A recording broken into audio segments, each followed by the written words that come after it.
Mana System, Hello, World. By M.J. Markgrove. Chapter 1, Initiation.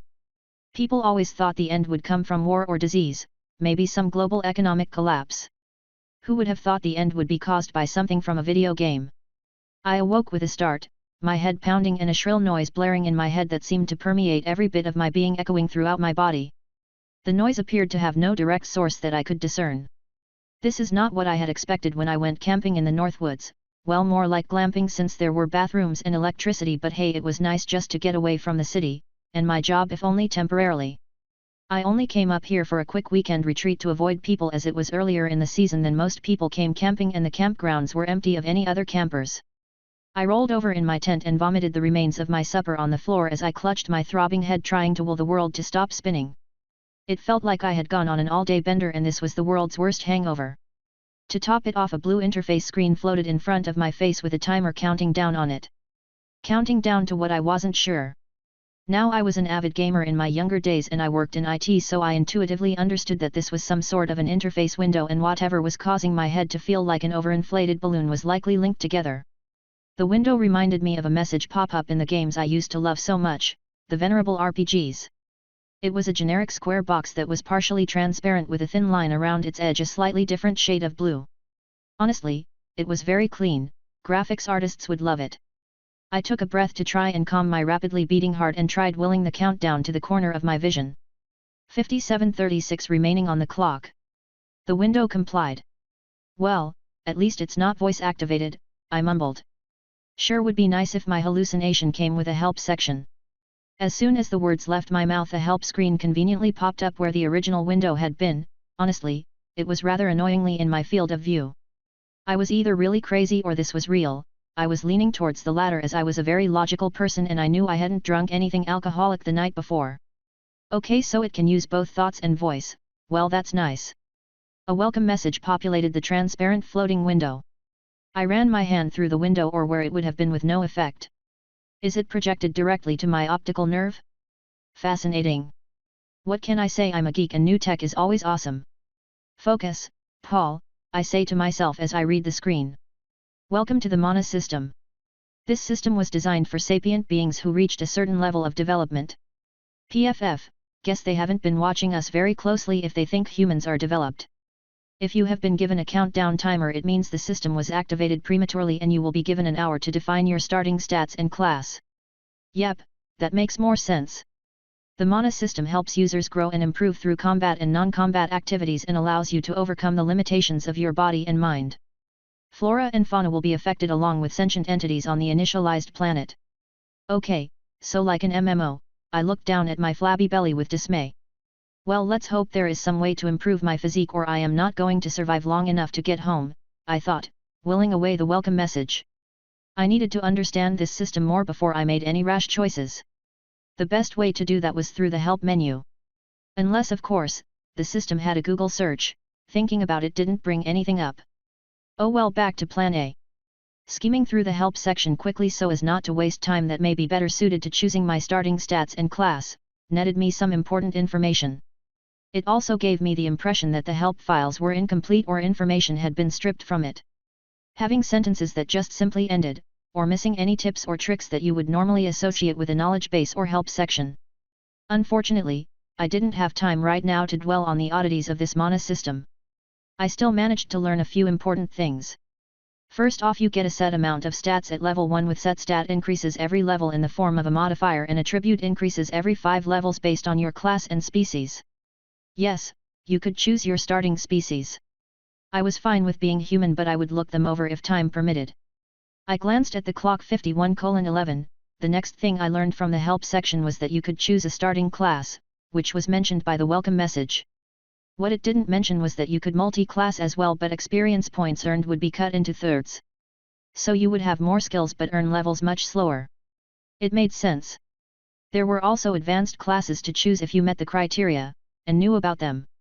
I didn't know about them, so a fat lot of good that did for me. The last nugget of intel I gathered from the help section was that you could choose a second class or advance your class at level 20 without the experience penalty, as long as you did it within 1 day of gaining level 20. Yikes, I bet most people are going to miss that one if they haven't read the help, or if they blew through the character creation section. Another thing that was clear from what I gathered in the help section: if I didn't complete my choices by the time the counter finished, everything I had failed to complete would be randomized for me except base stats. This information was handily tucked in the what if section. For example, what if I am comatose, or what if I have a learning disability? While it didn't say what would happen to those sorts of individuals, the fact that they were included had to mean something, otherwise why bother? I could only hope the mana system gave everyone a fair shake at this new life. I guess it was time to start. I willed away the help window and saw another blinking icon at the bottom. Focusing on it, another window filled my view. The words character creator along the top and tabs along the side for choices like appearance, sex, species, class, and stats. I left sex and species alone, and I would like to say I left appearance alone, but I tweaked it a bit. Just small things like fixing my flab, making myself a bit taller and enhancing, well, let's leave it at that. Some people might jump at the chance to be a different species, perhaps elf, dwarf, or beastkin, but I was fine being human. Plus there was nothing in the help section that said changing species would boost any of your God-given talents. Now for the important part, I focused my mind to open the class window. What greeted me was a wall of classes. Even the little scroll icon on the side was pixel thin. God, this will take forever to go through. I wondered if I could slim the list down. Show advanced classes only, I thought, hoping for the list to shrink. The list did shrink to 0. Forgot I don't know any advanced classes. Remove classes not compatible with my species. The list shrank but not much. So there were some species-specific classes. I wonder about gender-specific. Remove classes not compatible with my gender. The list shrank again. Still too long, I grumbled and then had an adolescent moment. That's what she said. I chuckled to myself, which helped to relieve some of the stress I was feeling at the moment. Yes, I am a 35-year-old man-child. I quickly glanced at the clock. 45:18 minutes remaining. Shit, almost 15 minutes wasted. I had to think quickly of a way to reduce the list of classes to a manageable amount. Maybe I needed to approach this differently. Think about my goal and work from there. What did I need? I needed survivability, something I could solo with since I was over 100 miles from home or anyone I could say I was close with. Heck, even the campground office was 3 miles away. Which with a car isn't an issue, but I noticed while reading the help section that nothing with electricity was working anymore. My phone, my watch, and even my car no longer worked since this mana system came into being. So I needed to make my way back to my home, assuming it survived, by walking or finding some ride that didn't rely on electricity. Too bad there weren't any Amish in the area. I tried filtering by classes that got mounts and saw a few, and a note saying mount must be purchased separately. So that was a no-go. I tried filtering by beast tamers, or other classes that could summon monsters, and none of those would help me in the short run. A quick perusal of their skills shows that riding beasts weren't available until way later in their builds. I dismissed those as I didn't want to manage a bunch of summons. Just thinking about it gave me a headache. Even though they were very good for offense, they lacked defense or survivability. They were in the same category as a pure mage. I looked at those as well because magic in games was often very powerful. Glass cannons though for sure. Magic would still be useful, so I set that as a filter. The list shrunk significantly, although not enough to go through each one. Next was the weapon. I couldn't imagine myself swinging around a sword, and I didn't see anything mentioned in the help section about weapon skills being applied or if they had to be learned. So something simple like a staff or bludgeoning weapon. I mean, anyone can swing a stick or hammer. I added both weapons types to the filter and the list shrank again. There were still too many options. Okay, now we are getting somewhere. I added a few more filters: support magic, self-support magic, group support magic. I choose to add group support magic to help out if I ever found myself in a party. I didn't imagine I would be alone forever, and everyone likes support characters, in games at least. The list shrank to about 100. Okay, that was more manageable. I added one more filter: healer, because I had a feeling no matter how safe I was going to get hurt somewhere along the way if this system acted anything like the games I remembered. I didn't mind being a support class if it came to that. I really only wanted the healing and basic weapon skills to help me survive until I made it to civilization. I thought the rest was just a bonus. After that, who knew what would happen? 7 results remained. I glanced at the clock again. 35:41 minutes remaining. I still had enough time. The list consisted of some strange classes. Dominator, Witch Doctor, Mantra Enchanter, Lumien, Totem, Buff Master, Cholen Fe. Some of the names were rather dull, but I looked them all over anyway. The Dominator was a male dominatrix that grew stronger the more people he dominated through hard pass. The Witch Doctor used herbs and potions along with voodoo. It sounded like an interesting class, but I didn't want to learn herb lore as I never was good with plants. The Mantra Enchanter sounded familiar, like a class in a game I played in my youth. It was a HOT or heal over time class with self and group buffs. The Lumien was a healer that used light-based buffs, good against undead, just meh against other creatures. Great, another thing to worry about, I grumbled, I mean just the thought of undead made me shudder. Totem used carved statues to cast AoE or area of effect spells around where the statues sat. Another interesting class, but I would need to carve the statues, which meant there was a lot of setup required before I would be useful, or I would have to carry a lot of different statues. They were also limited use before they turned to ash according to the description. The Buff Master was similar to the Mantra Enchanter, only with less self or group buffs, more single target buffs that were stronger but shorter duration. The Cholen Fe was a class that relied on spirits to power spells and buffs. It was a powerful class but required you to capture the spirits to power the spells first. Hard choices. I discarded the Dominator, Witch Doctor, and Lumien because they really wouldn't help my situation any. I did the same with the Buff Master and Cholen Fe, as they would only be effective in a group. The Totem would be my first choice if I had more time to prepare, but looking at the clock. 18:23 minutes remaining. I doubt I would. The Mantra Enchanter looked like a good overall class. I went over it again for safety's sake, or at least the limited information that was available on it. Mantra Enchanter. The Mantra Enchanter calls on the universe through sacred words or sounds to empower, heal, and devastate those around them. True power can be realized in words. Unknown Mantra Master. Class skills at level 1. Basic mace/staff proficiency. Minor Rejuvenate, heal 50 HP over 30 SEC, cost 25 mana, cooldown 1 minute. Minor Wind Walk, increase agility by 2 for 30 minutes, cost 100 mana, cooldown 15 minutes.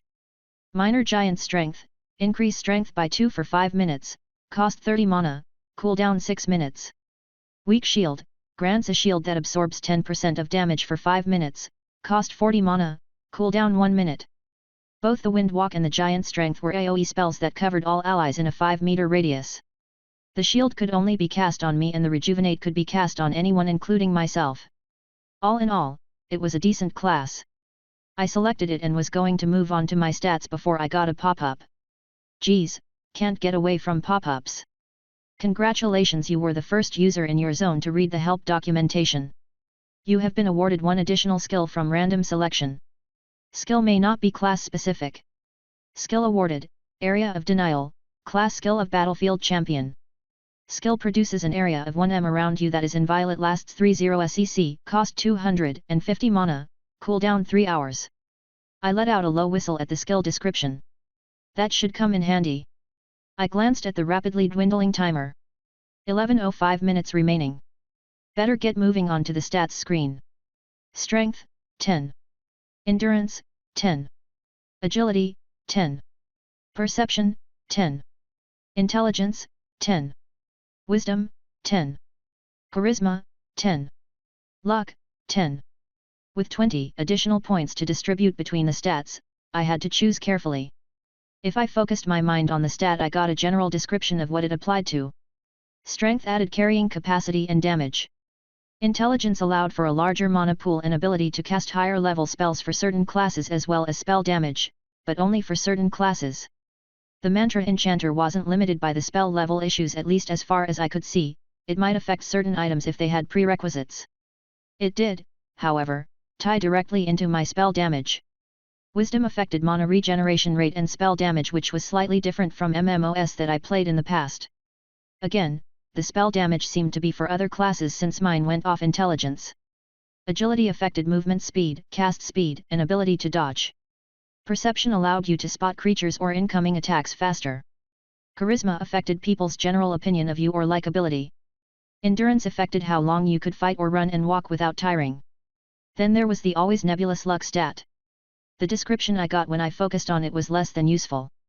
You're either lucky or you're not. I could put 2 in each and have 4 left, but I had to assume 10 was rather low, so 12 wouldn't be very good either. I knew I needed mana and mana regen, agility and perception to try and avoid trouble, and endurance so I could fight longer. With my buffs, I could up my strength and agility by 2 as long as I had mana and my cooldowns were off.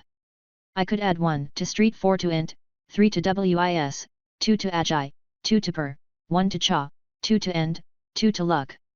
This would leave me with 3 points to spend where needed based on my stats. I decided to go with that and hold on to the 3 points until I could see where they would be most useful. Strength, 11. Endurance, 12. Agility, 12. Perception, 12. Intelligence, 14. Wisdom, 13. Charisma, 11. Luck, 12. While it might not be the optimal build, I felt good about this and mentally clicked accept. A window popped up asking me to confirm and I clicked yes again. I looked at the clock hoping I still had some time left. 5:24 minutes remaining. Unassigned stat points will not be randomly assigned. Unassigned stat points remaining 3. Congratulations on choosing Mantra Enchanter as your class. Perfect. I grabbed the small hatchet that I used for firewood and looked for a stout stick to use as a staff. I wasn't sure I would be able to use the hatchet when the system came online or if it would even do damage, so I needed a weapon and I had the feeling the system wasn't going to just spawn me one. I quickly found what I thought was an ironwood tree branch that was nice and dry and relatively straight. I trimmed it down to about 5.5 feet. I bounced it in my hand feeling the heft and it was on the heavy side. Hopefully, the system recognized it as a weapon and I had the strength to wield it or I might be out of luck. 2 minutes remaining. I started packing up my campsite. At least I had a small tent and hiking pack that a past girlfriend, who was way into backpacking, talked me into buying. I guess I should thank her now since I had to walk and carry everything I needed unless the system had an inventory. I guess I would find out in 30 seconds. 15 seconds. I gripped the staff tightly as the final seconds ticked away. 5 4 3 2 1. Chapter 2, So it begins. Welcome to the mana system. Test yourself, grow, and strive to survive. Diligence is rewarded, cowardice is not. I blinked, it was extremely weird, the feeling of suddenly changing. Feeling stronger, more alert, and suddenly having knowledge shoved into my brain that wasn't there before. Giving the staff a quick twirl test, it felt natural in my hands if a bit on the light side. That was good, at least, it wasn't too heavy or unwieldy to swing around. It also appeared that the system didn't reward you with being a wallflower. I would need to get my hands dirty and possibly risk my life if I wanted the rewards granted by the mana system. I guess it was better than being a cubicle jockey for a company that didn't care about you.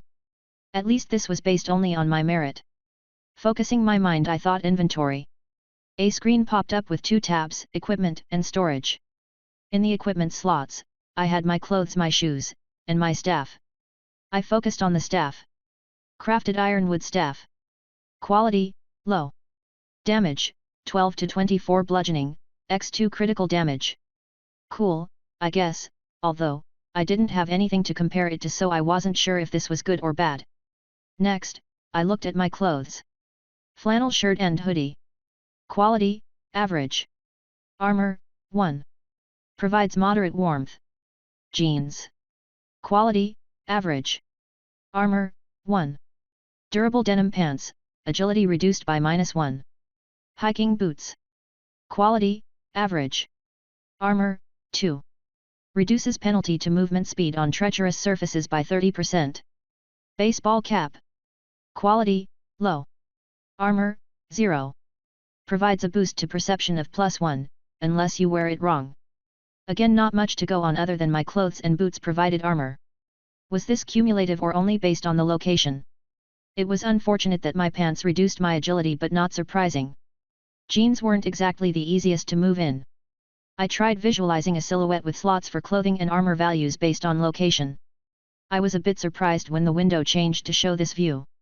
I noted the 2 armor in my foot location and 1 in my torso. Swapping over to the storage tab, I saw it included everything in my backpack but not the backpack. Then I tried selecting one of the energy bars from storage and it appeared in my hand from a black tunnel. So does this work in reverse? I thought storage, and a hole opened up in the space in front of me. I shoved my hand in and let go of the bar. After I pulled my hand out, the hole disappeared. I would need everything I could carry since my car wouldn't start, and my phone appeared to be completely dead. Even my cheap watch no longer worked. Now that I knew the pack was full, I looked around for something to stuff in it to see if it could hold more if I used the inventory instead. I found a fist-sized rock that would fit my needs. When I tried to put it in the storage, it was denied and I got a message saying the storage was full. Then I took the backpack off and tried accessing my storage again. It consisted of only my keys, phone, and wallet. So modifiable storage based on the pack, I guess that makes sense. Now by this point, most people would be lost, confused, or afraid. To me, this whole mana system was just another project. Working in IT, you got used to upper management dumping new software products on you because they had to have them. Even though the company's network couldn't support it and the infrastructure wasn't available for it. Not like you could complain about it. Anyone that would listen to you complain couldn't do anything about it, and those that could do something about it didn't want to hear it. You just buckled down and figured it out. That was one of the reasons I went straight for the documentation. How else can you learn how something works that you have never seen or used before? No, this was just a normal if a slightly larger project that I needed to figure my way through. The area around me had increased animal sounds and growls in the distance. The trees around me didn't look any different. I wonder if the flora and fauna changes had something to do with proximity to intelligent life. I guess I would find out. Instead of theorizing, I needed to get moving, but I wanted to test out my skills first. It would be terribly embarrassing if I ended up getting attacked and couldn't even perform a spell, not like I could use the excuse that's never happened to me before, although, that didn't work with my ex-girlfriend, so I probably shouldn't even consider it an option here. I stood with my backpack off. Now my class of mantra enchanter sounded like I might need to vocalize my spells. I wonder if I could activate them any other way? No time like now to test it, I thought, as I tried activating minor wind walk by thinking about the spell, and nothing happened. So spells, at least mine, weren't activated by thought. Next, I tried just saying the name of the spell. Nothing happened. Okay, I thought, searching the information that seemed to be shoved into my mind from the system. It appeared my spells had to have vocal component tied to them. While not ideal, at least it wasn't so magic. I didn't want to be waving my hands about like a lunatic. Preparing myself, I cast minor wind walk the way it was intended, the mystical words seeming to flow effortlessly from my lips like a whisper on the wind. It was odd feeling some unknown substance drain from my body. I assumed it was the mana draining away as the spell activated, or at least I hoped so. As the spell activated, my feet felt lighter and nimbler. Next, I tested my shield spell since it had the quickest cooldown of my non-healing spells. I wanted to see if I could cast my spells quieter just in case I needed to remain hidden from enemies. I whispered the word of power associated with the spell and made me feel safe, was all I could think as the spell took effect. What I wasn't expecting was the white glow as the spell formed around me. At least it faded after a few seconds. So not an ideal test case for remaining hidden. I decided to try miming the words with my rejuvenate spell to see if that would do anything. A chime sounded in my head accompanied by a notification. Background skill learned, silent casting 100 XP. Well, that was unexpected but a nice little bonus. A passive skill and XP just for trying something new. I would have to find new things to unlock extra skills and free XP. Last I tested Giant's Strength, feeling power flood through my body, but it somehow felt muted casting it silently. I looked at the icon, noticing that it wasn't the full 5 minutes the spell was supposed to have. Good to know that silently casting spells might have an adverse effect. I would make sure to cast them properly unless I needed to be stealthy. I could cast my Area of Denial skill in a minute but decided to hold off since the cooldown was so long that I didn't want to waste it. For one, I only had a total of 280 mana. With a mana recharge rate of 26 a minute, I could keep my agility buff active permanently and my strength buff active 5 out of every 6 minutes. This essentially gave me 4 extra stat points at level 1 along with a damage reduction of 10%. I should be pretty hard to take down. I could hear the animal noises getting closer and decided to make a quick escape from the area before I became some monster's lunch. I had a 3-mile hike ahead of me to get to the campground's office. I hoped there was someone there this early in the morning and that they were okay. Hitching up the backpack, I headed down the trail. It was the most direct route, as opposed to the blacktop road that meandered through the forest. Setting out at a slight jog, which I found effortless, even after 10 minutes I barely felt the exertion. I rounded a rock outcrop and had to jump to the side as a pitbull-sized chipmunk tried to rip my throat out. Out of pure instinct, I whipped my staff around and cracked the thing in the spine as it flew past me. The creature gave a pitiful squeal as it tried to stand, its back legs not working. That didn't stop it from trying to bite out at me though. I spun the staff and smashed it across the head. I could see the damage notices in my vision, but I ignored them for now. It wasn't dead yet. I swung down with an overhead smash and saw the XP message pop up. I checked my surroundings for any more monsters before I quickly rearranged my notifications to the side.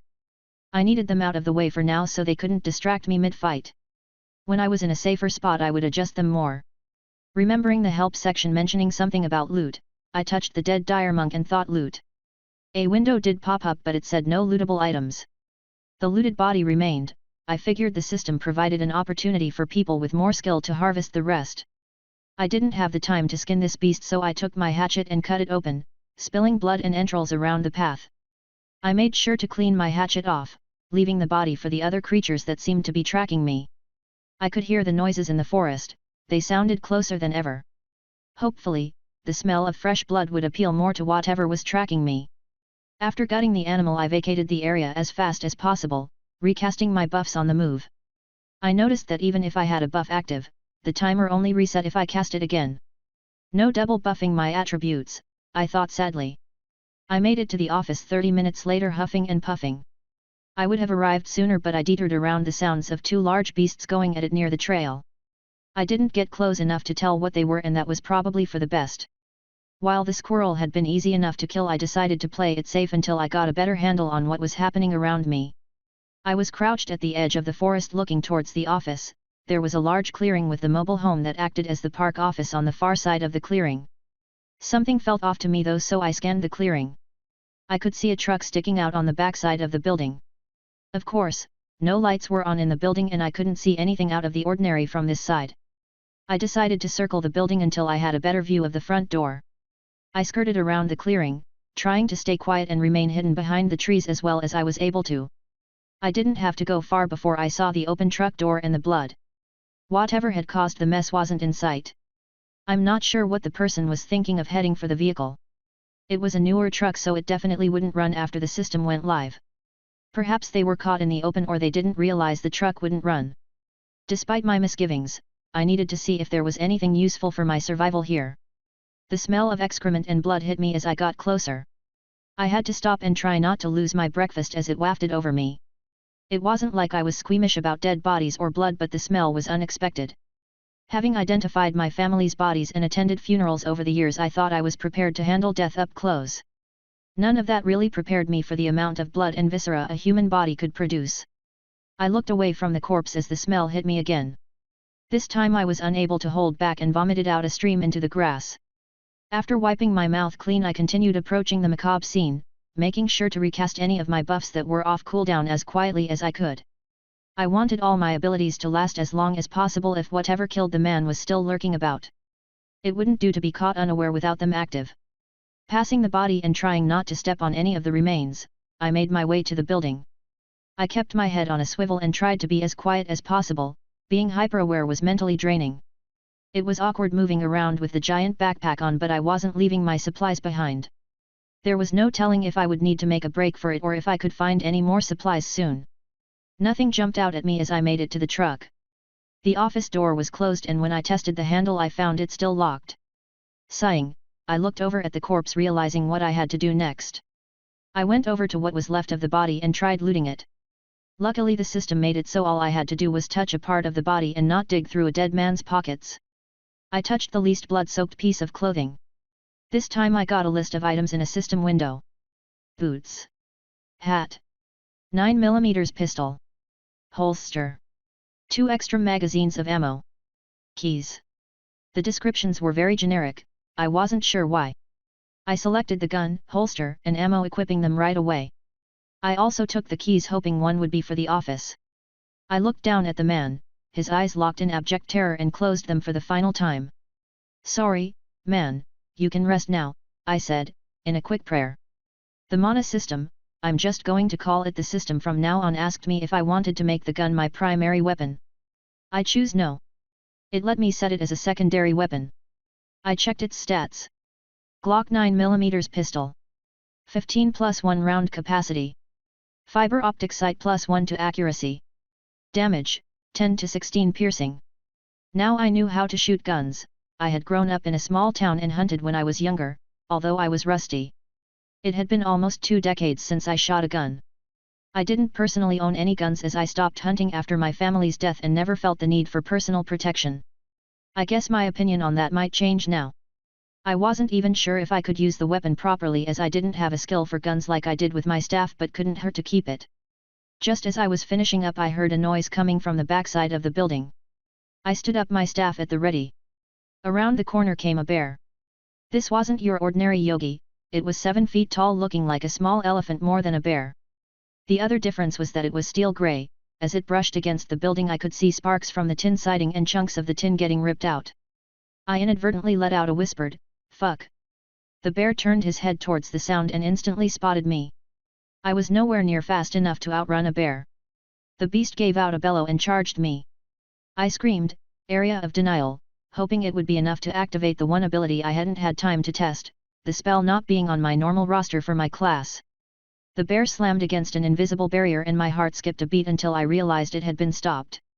Without wasting any more time I swung down with all my strength, cracking the momentarily confused beast across the nose.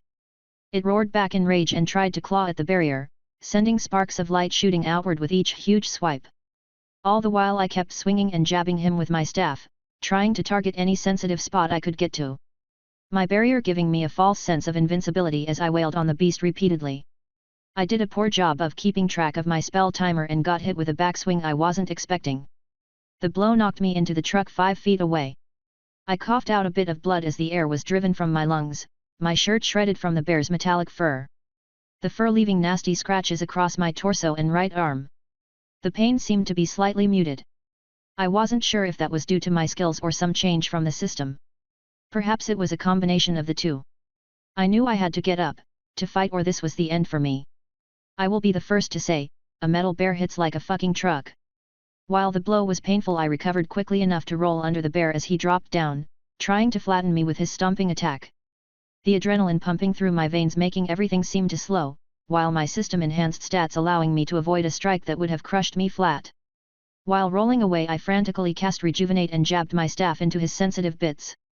He, because it was definitely a he, no mistaking those dirty danglers, let out a groaning roar and reflexively kicked out with his rear foot.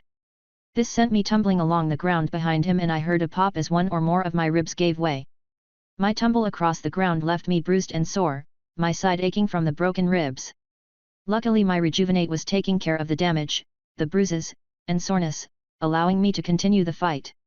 I wobbled to my feet even as my spell reset my broken ribs, causing me to stumble momentarily. The beast turned and stood on his back legs. Now a 7-foot-tall bear standing on his back legs is a truly terrifying sight. At over 14 feet tall it towered over even the building.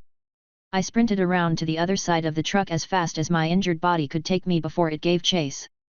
The beast swiped at the rear of the truck, missing me by mere inches and tearing through the metal of the bed like tissue paper, with its 6-inch-long razor-sharp claws, imparting enough force to send the back end of the truck sliding sideways. If I got hit with one of those paws and not just a glancing blow, I was done for. I forced my beleaguered body to pick up the pace, racing to the front of the truck as the beast came around the back. The bear didn't seem to have all its faculties about it as it seemed unsure of its movements. I think this was the only reason I still stood. I madly looked around for an advantage, deciding to jump on the hood to gain some height. This feat of acrobatics would have been a struggle for me prior to the system. With my enhanced capabilities thanks to the system it came relatively easy, or it would have if I wasn't injured. The beast swiped for me on the hood as I attempted to stand. His massive paw missing me by inches as I slipped and fell to the opposite side, its massive paw slamming through the windshield. Twisting my body around as I fell, managed to hit the beast, cracking the bear in the ear with the end of my staff. The beast staggered back from my blow to this sensitive spot. As I landed on the ground I got to my feet and did a full roundhouse swing. It was one of the basic moves imparted on me from the system as I choose my class. My staff extended as far out as I could while maintaining my grip on the wood, hoping that it would impart more force with the blow. The resounding impact sent the beast to the ground. I could see its dislocated jaw from where my staff struck home. Blood dripped from the stunned beast's nose and mouth. It was down but not out yet. Staggering forward, all but spent, I pulled out the pistol and put it up against the unconscious creature's eye and pulled the trigger 3 times until I got the death message. I decided not to risk a possible angrier bear waking up.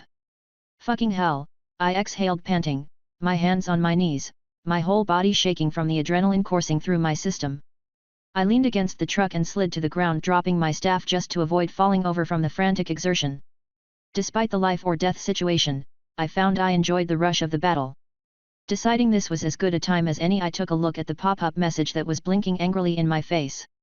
Congratulations, you have reached level 2. I looked at my stats, noticing my health and mana went up a little bit. Must be a modifier increase, I thought. I now had 294 mana instead of the 280 I started with, and 252 hit points instead of the 220 from level 1. Well, it would be 252 if I was fully healed. Looking at my health, I had around 70 hit points remaining and my rejuvenate was on cooldown. Fuck, that was too close. I decided then and there to bump up my endurance with my remaining points. I needed to increase overall HP.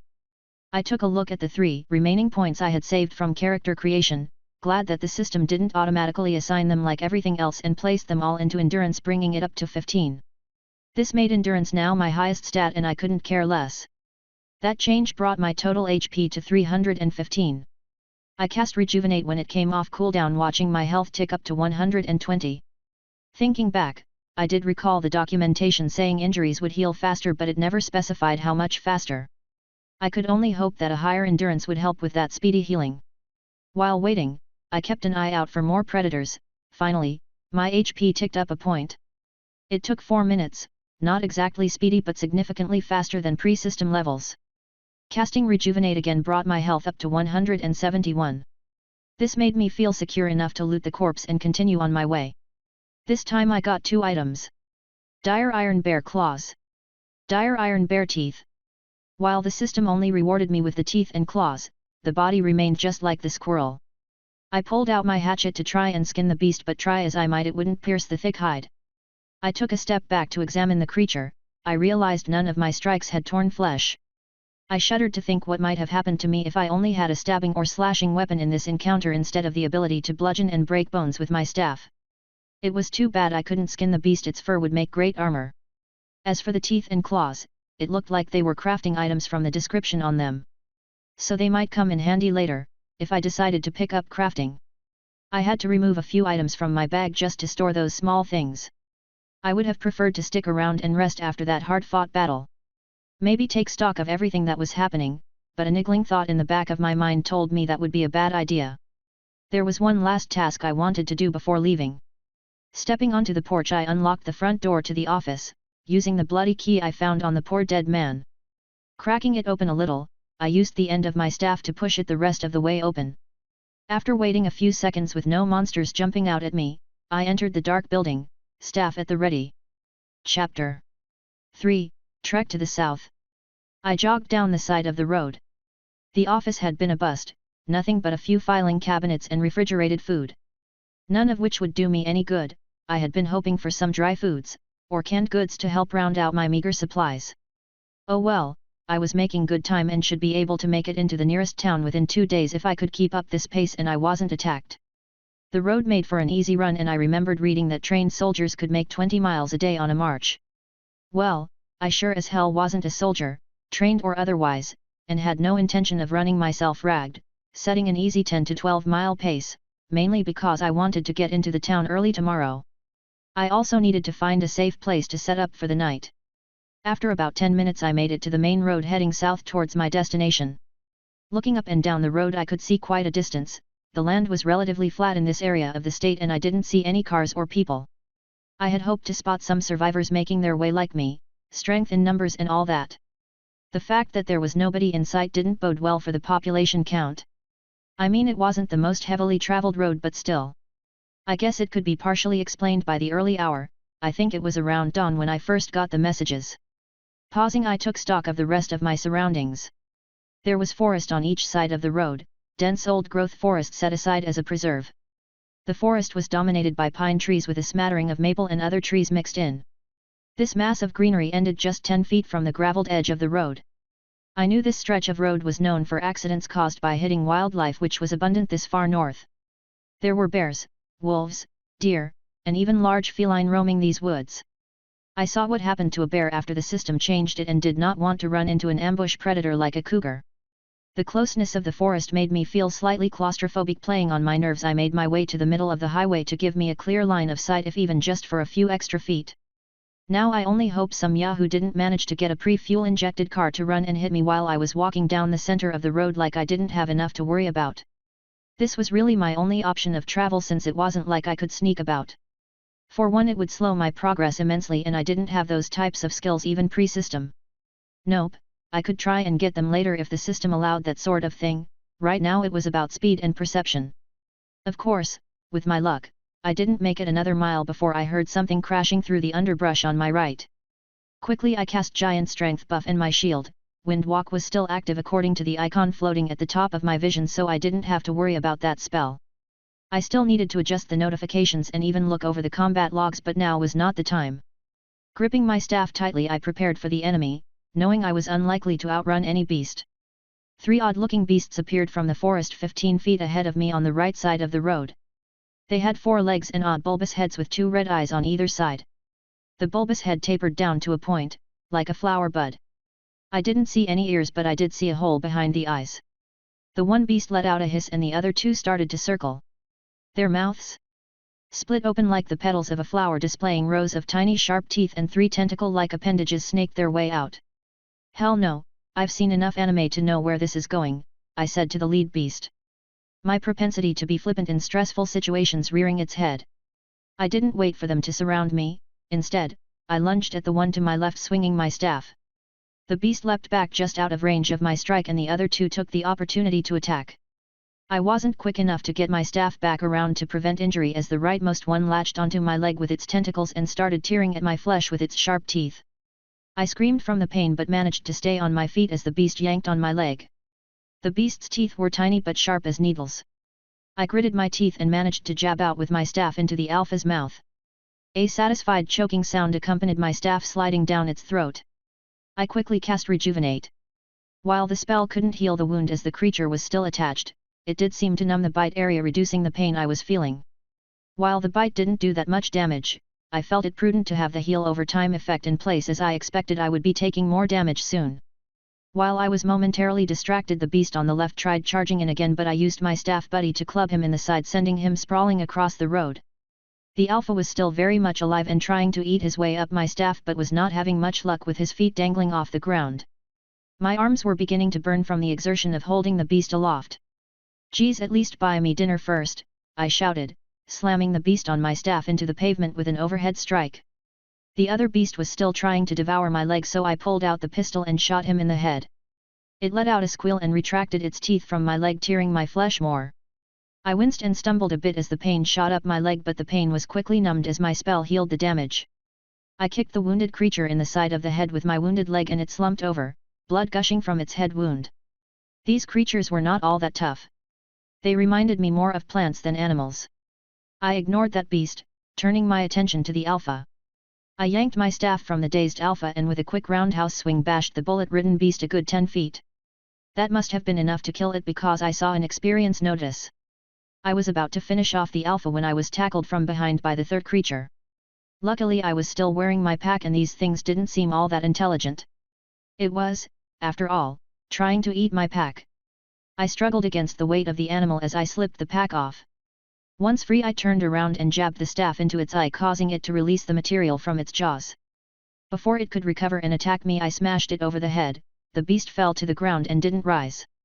I turned to the final creature. The alpha looked to be recovering from my attacks. I took a golfing stance. 4. I yelled, putting all my strength into the swing.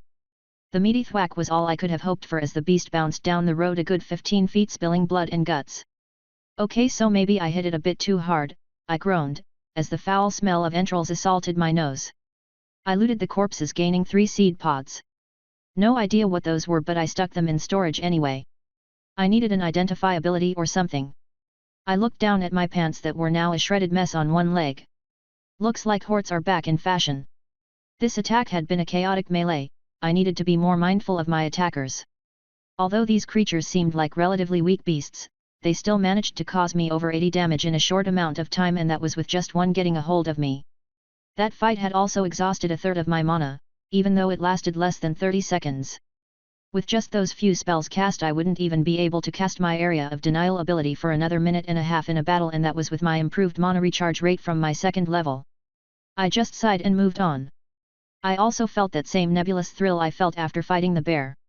I wondered if it was the gaining of experience that caused this feeling, or if it was just the rush of battle. I had never been much of a thrill seeker, but if this is what an adrenaline high felt like, I could definitely see the appeal. Either from experience or adrenaline, I enjoyed it. Most people would have broken down, and really who could blame them? This whole system thing was insane. No, not OL Paul here, I was a pragmatist, or at least I like to think I was. To me, this whole system was just another ill-thought-out project dumped on me by upper management that I had no say in. While I had no say in the matter, it didn't mean I had to take it lying down either. I only had to make it work for me in whatever way was possible. If I could have a little fun along the way and take out my frustrations on some fantastical beasts, then so be it. With my injuries healed and my mana recovering, I headed down the road, with a skip in my step and a wordless tune on my lips. Despite all the horrors the system brought, it also brought along strength and growth, a change to a world that sorely needed it. There was no longer any room for half measures or pussyfooting about on decisions. I needed to react fast and if needed suffer the consequences later. Doing some mental math while I jogged down the road, I figured it would be more efficient for me to refresh all of my buffs right after a battle and anytime the cooldowns came off, rather than before. This would hopefully give my mana enough time to charge before a fight broke out. This still left me a few buffs I would have to cast on the fly, like giant strength and possible shield, but there was no getting around that. If the buff ended mid-fight, it would cost me the same as if I cast it right before a fight anyway. Not having to cast it right before the fight would leave me with more mana to work with during the fight. Looking back, I really should have put another point in intelligence, but with so little armor I was still glad I had stuck the rest into endurance. With those thoughts over, I refreshed my wind walk and shield. Giant strength was still on cooldown. The more I leveled in this class, the more I realized it was a class built for the battlefield and group combat, not just these little beast fights. Buffs that lasted minutes if not half an hour, that could be cast on an entire group at once, without costing extra mana, mind you. While the healing spell was kind of lackluster, it was almost an instant cast, used little mana, and had a short cooldown. I couldn't complain and was still glad to have the spell, as it had already proven its worth. I was also glad I wasn't some stupid cleric, bound to some dumb oath or god. Hell, who even knew if gods existed? Maybe they did now that mythical creatures did. I would have to check into that, and perhaps try to avoid annoying them if that were the case. Chapter 4, Random Encounter. I stopped at the edge of the forest, not sure what to think.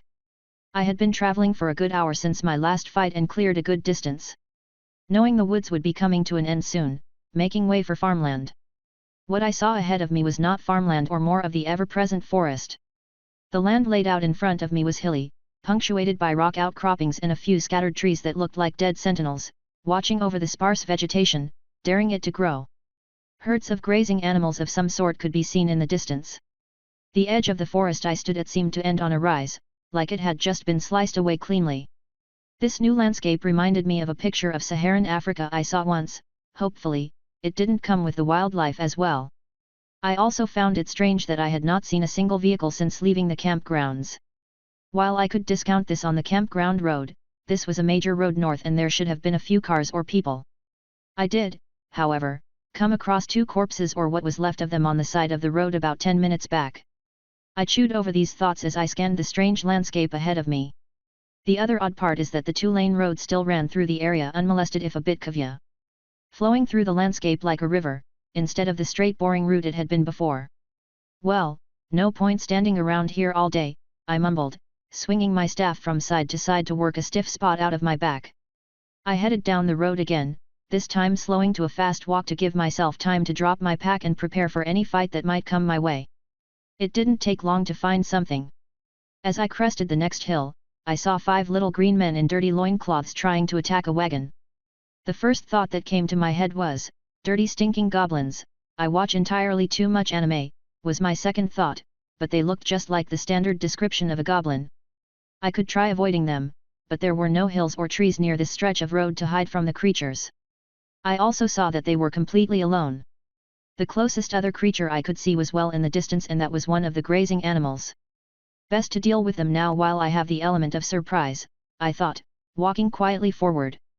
I also figured I should at least try to help whoever was trapped since they appeared either unable or unwilling to defend themselves.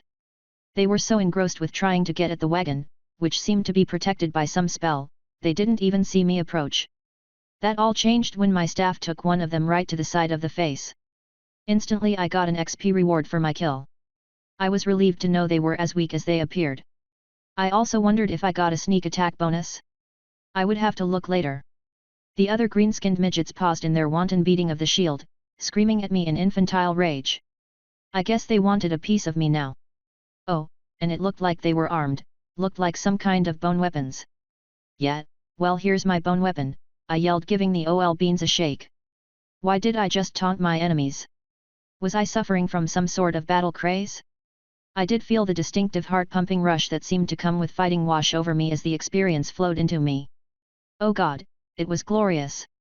They didn't seem to appreciate my war cry. One leaped at me, dagger held in its outstretched arm. I casually flicked my staff, catching it across the midsection before it could stab me in the belly. It gave a squeak that reminded me of a deflated bagpipe as the air was driven out of its lungs, its limp form crashing to the ground. I jumped back as the third punk tried to stab me. These guys were not very coordinated, two had tripped each other up trying to get to me and were now yelling at each other. OL bagpipe was rolling on the ground, still deflated, trying to catch his breath, so it was me vs a wee child. Round 1, start, I said as the dumb thing stared at me blankly. I couldn't have that, so I snapped my staff out, right at its knee. My reach nearly 3 times that of these creatures. There was a nice cracking sound accompanied by the creature's pain-filled wailing. There we go, now he was showing some emotion. Unfortunately, he was also rolling on the ground clutching his destroyed appendage. I almost felt bad for beating up what amounted to children, almost. I dispatched the two that had broken into a fist fight and were rolling on the ground punching each other with 2 quick jabs. Flawless victory, I exclaimed after putting the final blow to OL bagpipe. The little green turd had tried to crawl away while I sang his friends a nice lullaby. I even got a level up notification along with some other goodies. For whatever reason, killing these creatures felt right. I didn't feel sick or disgusted like I did when I saw the dead body of the park official. Healing touch, heals target within 25m range for int X.5 modifier, cost 40 mana, cooldown 10 SEC. Earth Fist, deals earth damage int X.25 modifier to target within 25m range, cost 60 mana, cooldown 1 minute. Aura Strike, your next attack also slows target's attack speed for 5% for 10 SEC, cost 25 mana, cooldown 15 SEC. Endure, increases maximum HP by 10% for 60 minutes AoE allies within 20m, cost 150 mana, cooldown 30 minutes. I was stoked about getting a second healing spell, I could even cast it more often than the Rejuvenate spell. The Earth Fist spell gave me another choice for ranged damage over the pistol since I had limited ammo for that, and who knew if I could get more. The Aura Strike wasn't all that useful at the moment, but I could see it helping in the future on faster enemies. Then there was the creme de la creme skill, at least I thought so. A 10% boost to HP would only increase in usefulness as I leveled. Shaking myself out of my celebration, I realized I should see if the person in the wagon is okay, and what an odd wagon it was. It was skinny, only about half the width of a car, with a tall barrel-shaped roof. There were items of all kinds hanging off the sides with 2 posts in the front for pulling it and a door in the back. The cart was a myriad of colors that all seemed to fit together somehow. When I tried to approach, I got to within 10 feet and encountered the barrier I saw the goblins beating against. I ran my hand against the barrier and it felt like how old CRT screens felt with the static buildup. How odd, I whispered before calling out, "Hello in there, you are safe now." I got rid of the attackers. I decided to go with attackers since I didn't know if they were goblins or if whoever was inside knew what a goblin was. I heard and saw the wagon shifting as the occupant moved around inside. I saw a small slit window open and something looked out. I couldn't tell what, as it was a bit dark and the sun was in my eyes. Then I heard the door creak open and a small bipedal dragon man step out. He was about 5 feet tall with metallic green scales and a short tail that didn't quite reach the ground. He was also wearing an immaculate set of clothes. What looked like green silk pants with gold embroidery on them, along with a white silk undershirt, neatly tucked into the pants, a matching green and gold vest on top of that. "Ah, yes thank you, traveler, those pesky goblins caught me unawares," he said with a slight lisp, probably because of all the sharp teeth he had. "Ha, I knew they were goblins," I thought, patting myself on the back mentally. "My name is Frotsar, Traveling merchant extraordinaire, and how may I address my savior this fine day, he said looking at me with a big toothy grin. Now, I want to say that I wasn't freaked out in the slightest at being addressed by a bipedal dragon, but I did grip my staff a bit tighter. That was one bonus of the staff: as a weapon it was always ready to go with a swing or a jab, unlike a sword that had to be unsheathed. I cleared my throat. I'm Paul. Well, Mr. Paul, thank you again for the timely rescue. I was just on my way to Eldenberry to sell my wares when they jumped me. It's a good thing I invested in this personal protective dome enchantment, the man said jovially. I kind of liked this merchant. He seemed like quite the likable fellow, and that would make sense since he is a merchant.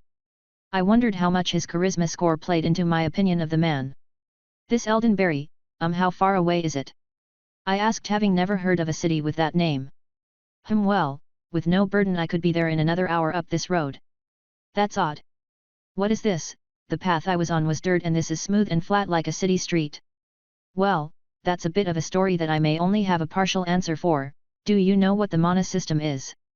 Yes, I am educated, although, maybe not as much as the nobles. Don't know any nobles myself, but anyway it seems Earth, the planet we are on, just joined the system today, I said with a shrug. Now I expected a few different reactions from the merchant. Overwhelming joy wasn't one of them. Oh heavens above, what a day to be alive, Frotsar said, dancing around in a little circle. Not the reaction I expected. Why so happy? You are new to the system, so you do not know how rare it is for a new planet to be brought in. I think the last was over a millennium ago. Okay, but that still doesn't seem like something to be this happy about. You would be correct about that. Usually a world is brought into the system when 70% of the population agrees to the activation and the populations have time to prepare and designate locations for safe zones. These zones then become the major trading hubs for system resources. I have heard stories of early civilizations that joined the system without meeting these criteria, and something called the rending occurred to their worlds.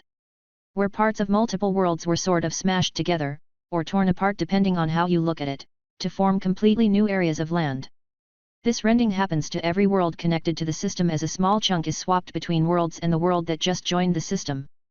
It doesn't seem to harm anything, but it can bring over unknown monsters or creatures. I believe one of these early times released the beast known as goblins upon many unwary worlds. Now I can't be sure, but from your reaction, I would guess you had never heard about the system prior to it activating, from your leaders. While that is not ideal, it isn't why I am happy. I am happy because I was transferred over. The cost to transfer from one world to another is quite steep. Also I have a whole new market, virgin territory untouched, and me Frotsar merchant extraordinaire here to profit, he said, like a giddy child opening Christmas gifts. This was knowledge to think about later when I was in a more tenable situation. I see. Well, I wish you luck in your endeavors, I said, waving to the man and planning to be on my way. I apologize, Mr. Paul, where are my manners? I have all kinds of trinkets and items for sale if you wish to browse my wares. It seems only fair since you saved me. You can just call me Paul, and as much as I would like to, I don't have any money that you would find useful. Nonsense, my friend. Do you have any trade goods we could barter? I shrugged and pulled out my monster drops, even the shitty weapons I got from the goblins that I was just going to toss. Frotsar pulled open a shelf from his wagon and motioned for me to set the items on it. He pushed the weapons to the side while mumbling, and then looked at the bare parts and the seed pods. Fascinating, he said, examining a claw. What type of beast did this come off of? It was called an iron bear, a large four-legged, furred predator that was mutated by the system. A domestic beast? Frotsar asked, astounded. It must have been immense. How many people did it take to kill it? I killed it myself, I said, a little embarrassed. The little merchant looked at me askance. But you are only level 3, how did you kill a level 6 beast by yourself? I swallowed hard at that, remembering my fight at level 1 against the massive beast and only managing to kill it by sheer dumb luck and my out-of-class skill I earned. I didn't feel like burdening the poor merchant with this information. I got lucky, I said nonchalantly. I should say so. The weapons I can give you 10 credits for. The teeth and claws 150, and 25 each for the seed pods. I scratched my face thinking about his offer. I had no idea the value of these items.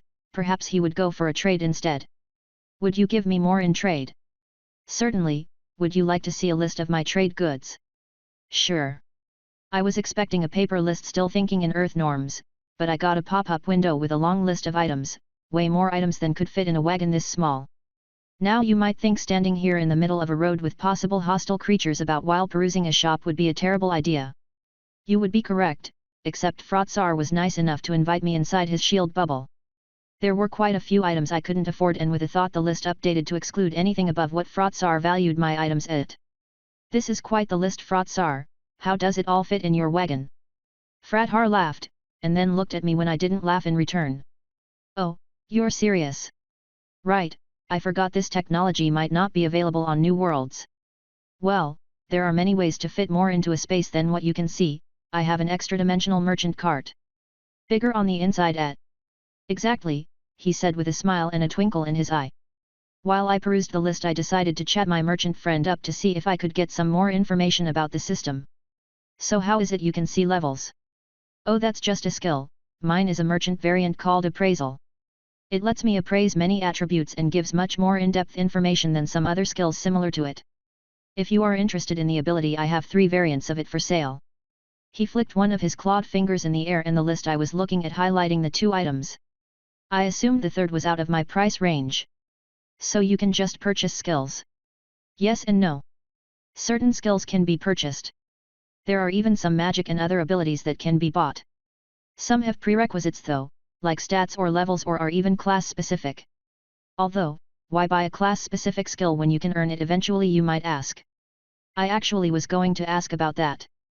Well, your skills may level up as you level, or if you earn an extra skill slot you can acquire a skill that maybe you skipped over earlier. I thought you were just given all of your class skills when you earned the level. You do until level 7. That is when you have to start choosing, as you usually only get 2 skill slots per level. One thing to remember though is these skill slots are only for new skills. You may also get upgrades to existing skills if the next level is unlocked at that level, although, this will automatically take one of your free skill slots. Then some skills are passive, like my appraisal, that doesn't require an actual slot to use.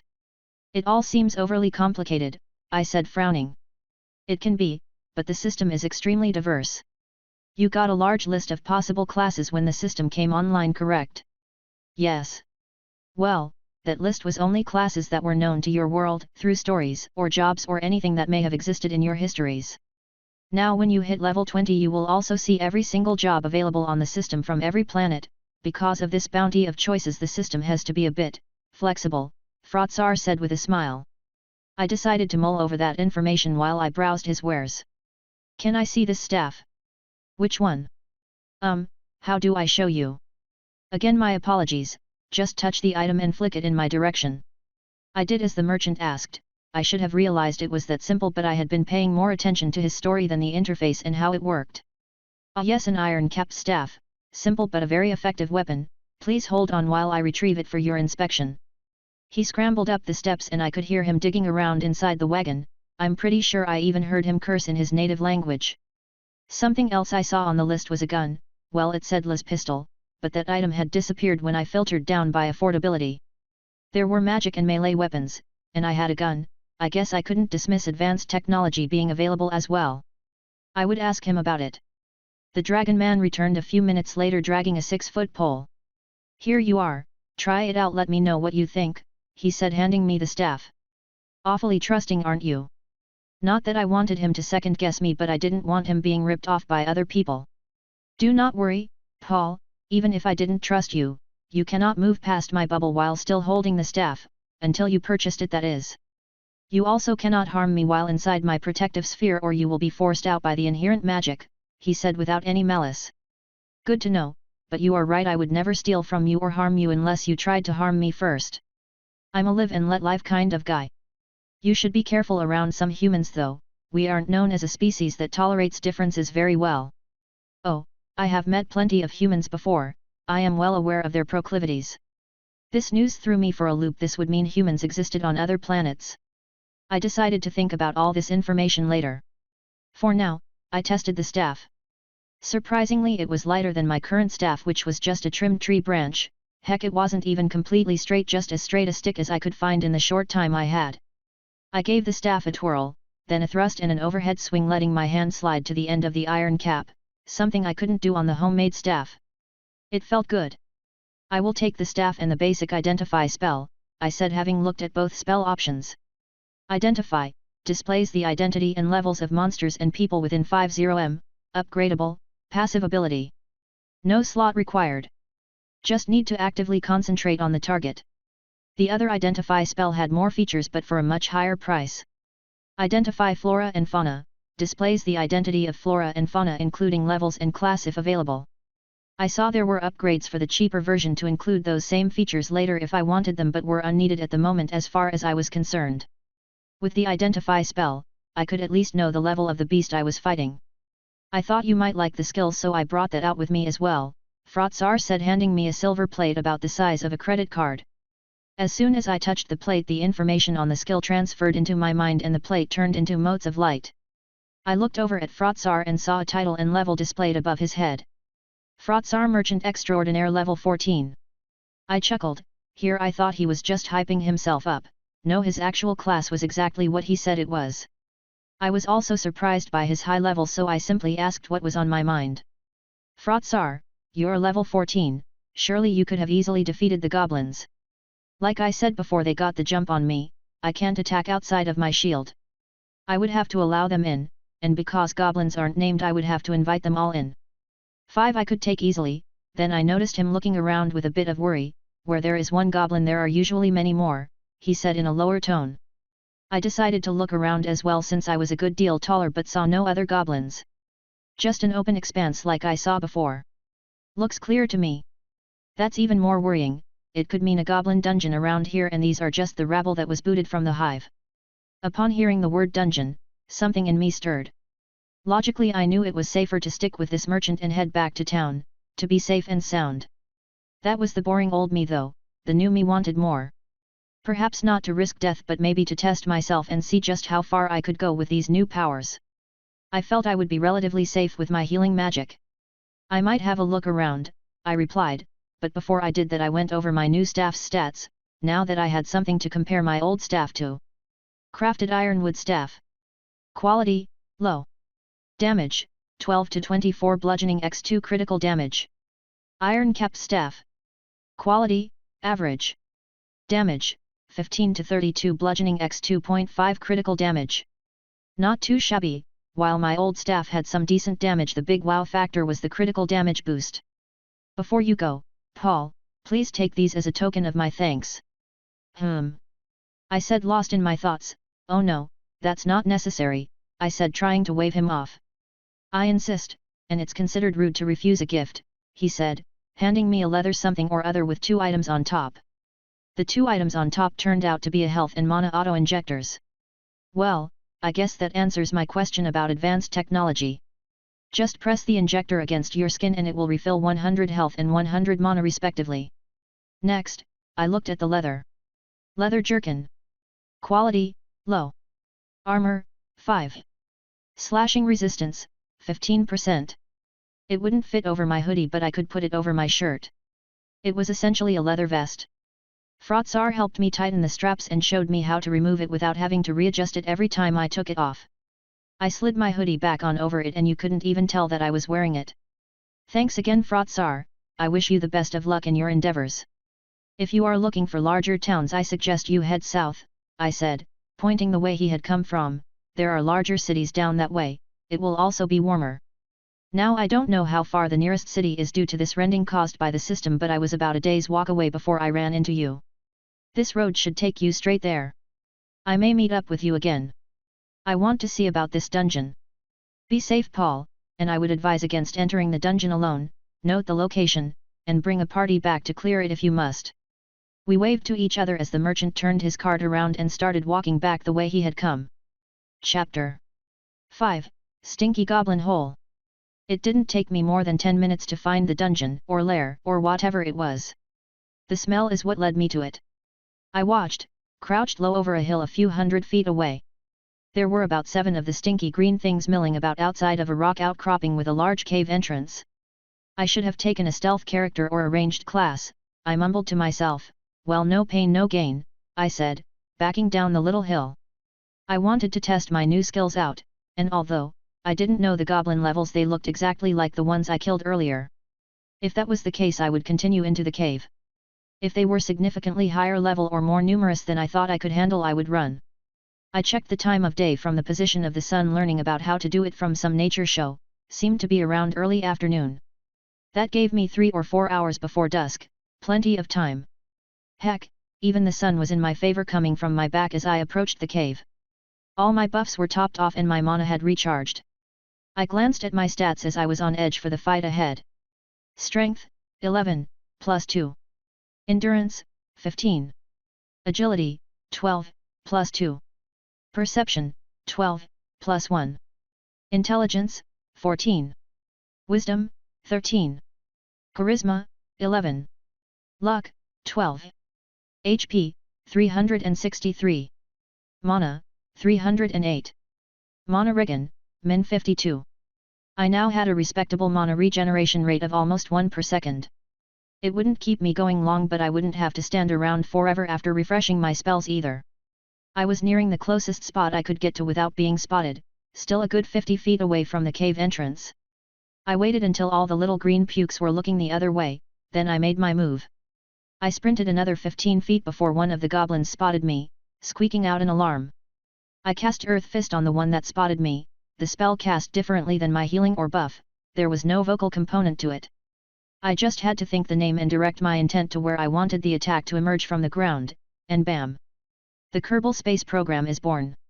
Godspeed, Jeb, I said, giving it a quick one-finger salute. It's not the speed that kills you, it's the sudden stop, I thought, as an XP notice appeared when the creature hit the ground. I was close enough now to see the goblin's levels. Goblin Outcasts level 1. The 6 remaining greenskins charged at me, well, when I mean charge, more like they toppled over to me at a speed slightly faster than my walking speed. These things were weaker than an anti-vaxxer's kid. I sidestepped the first green missile as he leaped toward me, bone dagger ready to slice me open. Already I could tell my adrenaline wasn't surging as much as my previous fights.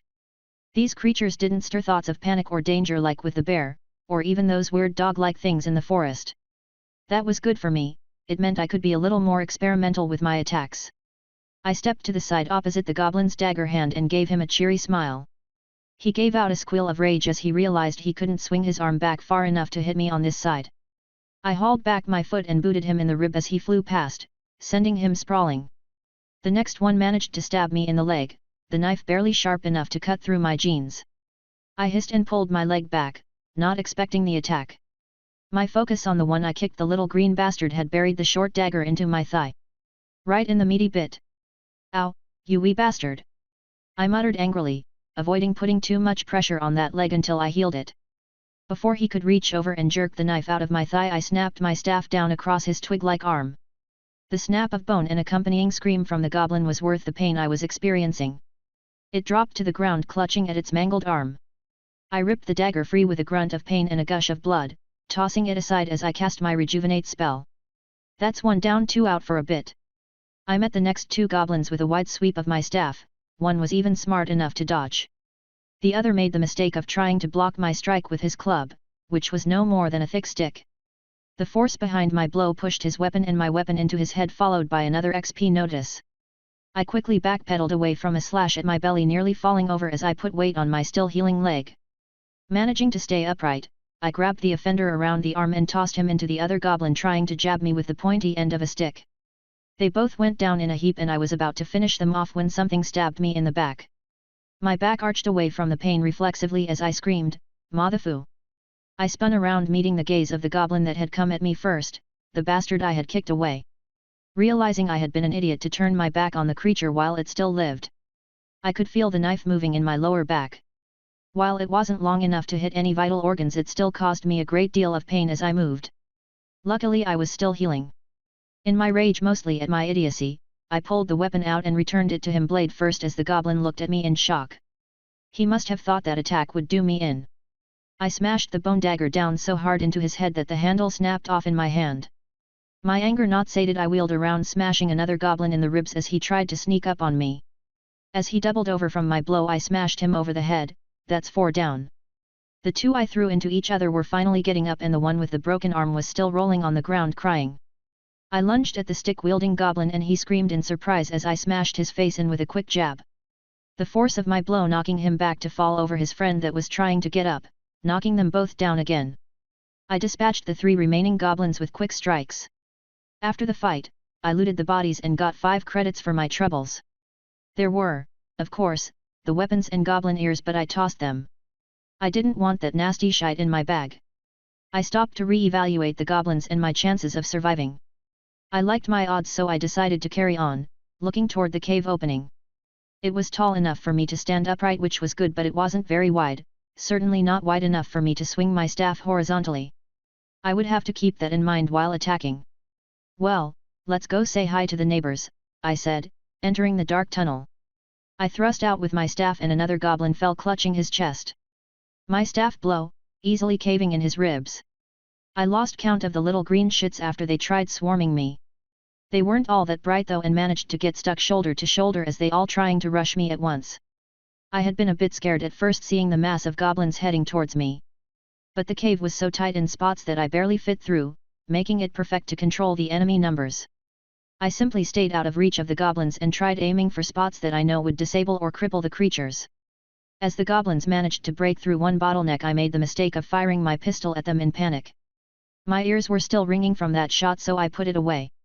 Instead, I now carried my flashlight, which was a wind-up powered gizmo I had purchased last year. Turns out it still worked after the system came into being. I did have to stop and wind it every 30 minutes or so, and it wasn't all that bright, but it was enough to see by, so that's all that mattered. I thrust out again at a goblin trying to crawl over the dead and injured that blocked the tunnel ahead of me. My staff hit in the wrist and it yowled in pain, dropping its weapon. I was conserving my mana at the moment, just waiting for the tide of stinky green goblins to stop. The fear and trepidation I first felt had fled as I was filled with the joy of battle, which seemed to grow as more experience flooded into my body. Each spell I cast heightening the thrill I felt. Primal energies flowing through my body, it all made me feel so alive. When my mana maxed out, I cast Earth Fist on the corpse pile, scattering the bodies and those behind. This would usually kill any injured in the pile and disrupt the ones behind for a few seconds. I took advantage of this momentary calm to sprint forward and bash 3 more goblins. This went on for a good half hour before quiet finally took over. What I had come to call my battle lust faded as the battle ended. Glad I wasn't suffering withdrawal symptoms, as I took this time to have a drink from my bottled water and an energy bar.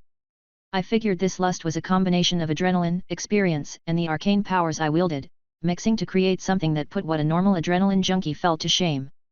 I just hoped it wasn't addictive. While I enjoyed the feeling and the fighting, I didn't want to have to live the rest of my life going from fight to fight just to feel something. I also took the time to look at my experience bar. I still needed more time and a safer spot before I went over all the damn notifications that were piling up. You have reached level 4, modifiers increased by 1. I had managed to sort out the level up notification while fighting, and it was the only one I was willing to read at the moment. HP, 310/380. Mana, 262/322. Mana Regen, Min 65. I cast Healing Touch on myself and moved on down the tunnel. Occasionally I had to stop and clear a side passage while making sure the goblins didn't sneak up behind me. Fool me once, shame on me, fool me twice and I'll get angry. I bashed and jabbed my way further into the dungeon until I finally made it to a large open cave. I stopped just shy of the cave entrance. One reason was to look around and also to recover my mana and health some more. I must have slaughtered 60 of the little green bastards by now. Deciding it was a good time to refresh my buffs. This dropped my mana to 20 and I was sorely tempted to use my mana potion, but held off. I figured if the monsters in here were content to let me sit and recharge, who was I to complain? In the cave, I could see half a dozen goblins. These appeared to be larger than the rest I fought. There was also a goblin holding a staff, sitting on a throne of bones. They were close enough to use Identify on, so I did. Goblin Brute level 2. Goblin Shaman level 5. Not good. I needed to get rid of the shaman as quickly as possible. I could probably take the 6 brutes on easily enough. I formulated a quick plan in my head, that I hoped would work. A quick glance at my mana showed it to be at 251. That should be enough, I thought as I cast my strength buff and moved into the cavern. As soon as I crossed the threshold, I got a notification. You have entered the Goblin Lair, level 1 dungeon, recommended level 6, or party of 3 of any lower level. Odd that the system would wait until I entered this room to notify me that I was in a dungeon. Oh well. I rushed towards the closest brute, twirling my staff now that I had enough room to move, and cracked him hard against the shield that he managed to put up in time to block. The blow left my hands stinging but sent the monster sprawling to the ground where he dropped his sword. I kept my eyes on the rest of the creatures, and when I saw the shaman casting a spell, I earth-fisted him right in the baby maker. I swear he shrieked into the ultrasonic range as his spell flew wide. I wasn't sure what type of spell it was, some sort of black miasma. No thanks. I imbued my next attack with Aura Strike and feigned a strike to the other shield bearer. Predictably he covered his body with the shield and I changed the angle of my strike to his leg. The leg buckled and cracked under the blow, sending him down in a heap. I leaped back as two more slashed and stabbed at me. One sliced my leg and the other hit me in the torso but didn't have enough force to punch through my armor. The pain in my leg was muted by the battle lust and I only winced a little as the wound bled freely. I grabbed the offending goblin's spear, pulling him off balance while kicking his leg out from under him. As he went down I reared back, slamming the end of my staff into his back. I saw my experience tick up as I leaped back to avoid another strike. The downed and injured goblins were beginning to recover. A glance over showed even the shaman was recovering. Shit, my earth fist spell was still on cooldown, I thought frantically, knowing I had to keep the shaman occupied. Hope you assholes like gunfire, I said, pulling the pistol out and firing 3 quick rounds at the shaman. Of course, my accuracy was shit with one hand, and with him being across the room I missed 2 of the shots. The third hit him in the leg but the wound was minor. The big benefit of firing off the gun was they had all stopped to grab their ears. Bigger ears, more sensitivity, I guess. I fired off the last of the magazine into the closest shield wielder, who had dropped his defense. It wasn't enough to kill him, but he lay on the ground bleeding from 4 gunshot wounds. I reholstered the pistol, taking my staff in both hands, and dashed forward, knocking aside the sword thrust and backhanding him with my staff. He fell over with a grunt and I had a clear path to the shaman. I rushed at him even as he began to cast another spell. In for a penny, in for a pound, I thought, casting Rejuvenate. The shaman's spell hit me hard. This time a green glob struck me right in the torso. It wasn't quite enough to knock me over, but I did stumble. I could hear a sizzling sound. Fucking acid, I roared, closing the distance to the shaman as he tried to cast yet another spell. I swung my staff and he stepped back, managing to avoid the strike, but it seemed to disrupt his casting.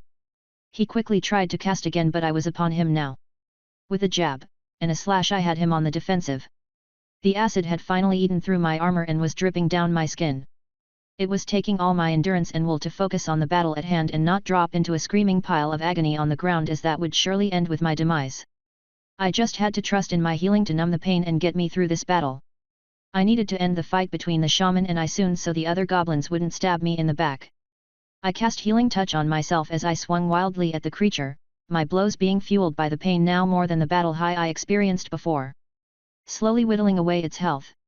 I doubt it had a large health pool, but it kept deflecting my attacks completely or partially. My focus wavering as I endured the burning pain in my chest and stomach. That was fine, I had managed to hold out long enough for my Earth Fist spell to come off cooldown, and I cast it again. The Earth Fist hit the goblin shaman in the side, and as it bent over in pain I slammed my staff down on its collarbone, crushing its neck. I quickly spun around just in time to deflect a spear from one of the brutes. I was in so much pain from the acid that slowly dripped down my chest that I nearly fell over. I grit my teeth and fought on. Pain is the mind killer, I shall feel no pain.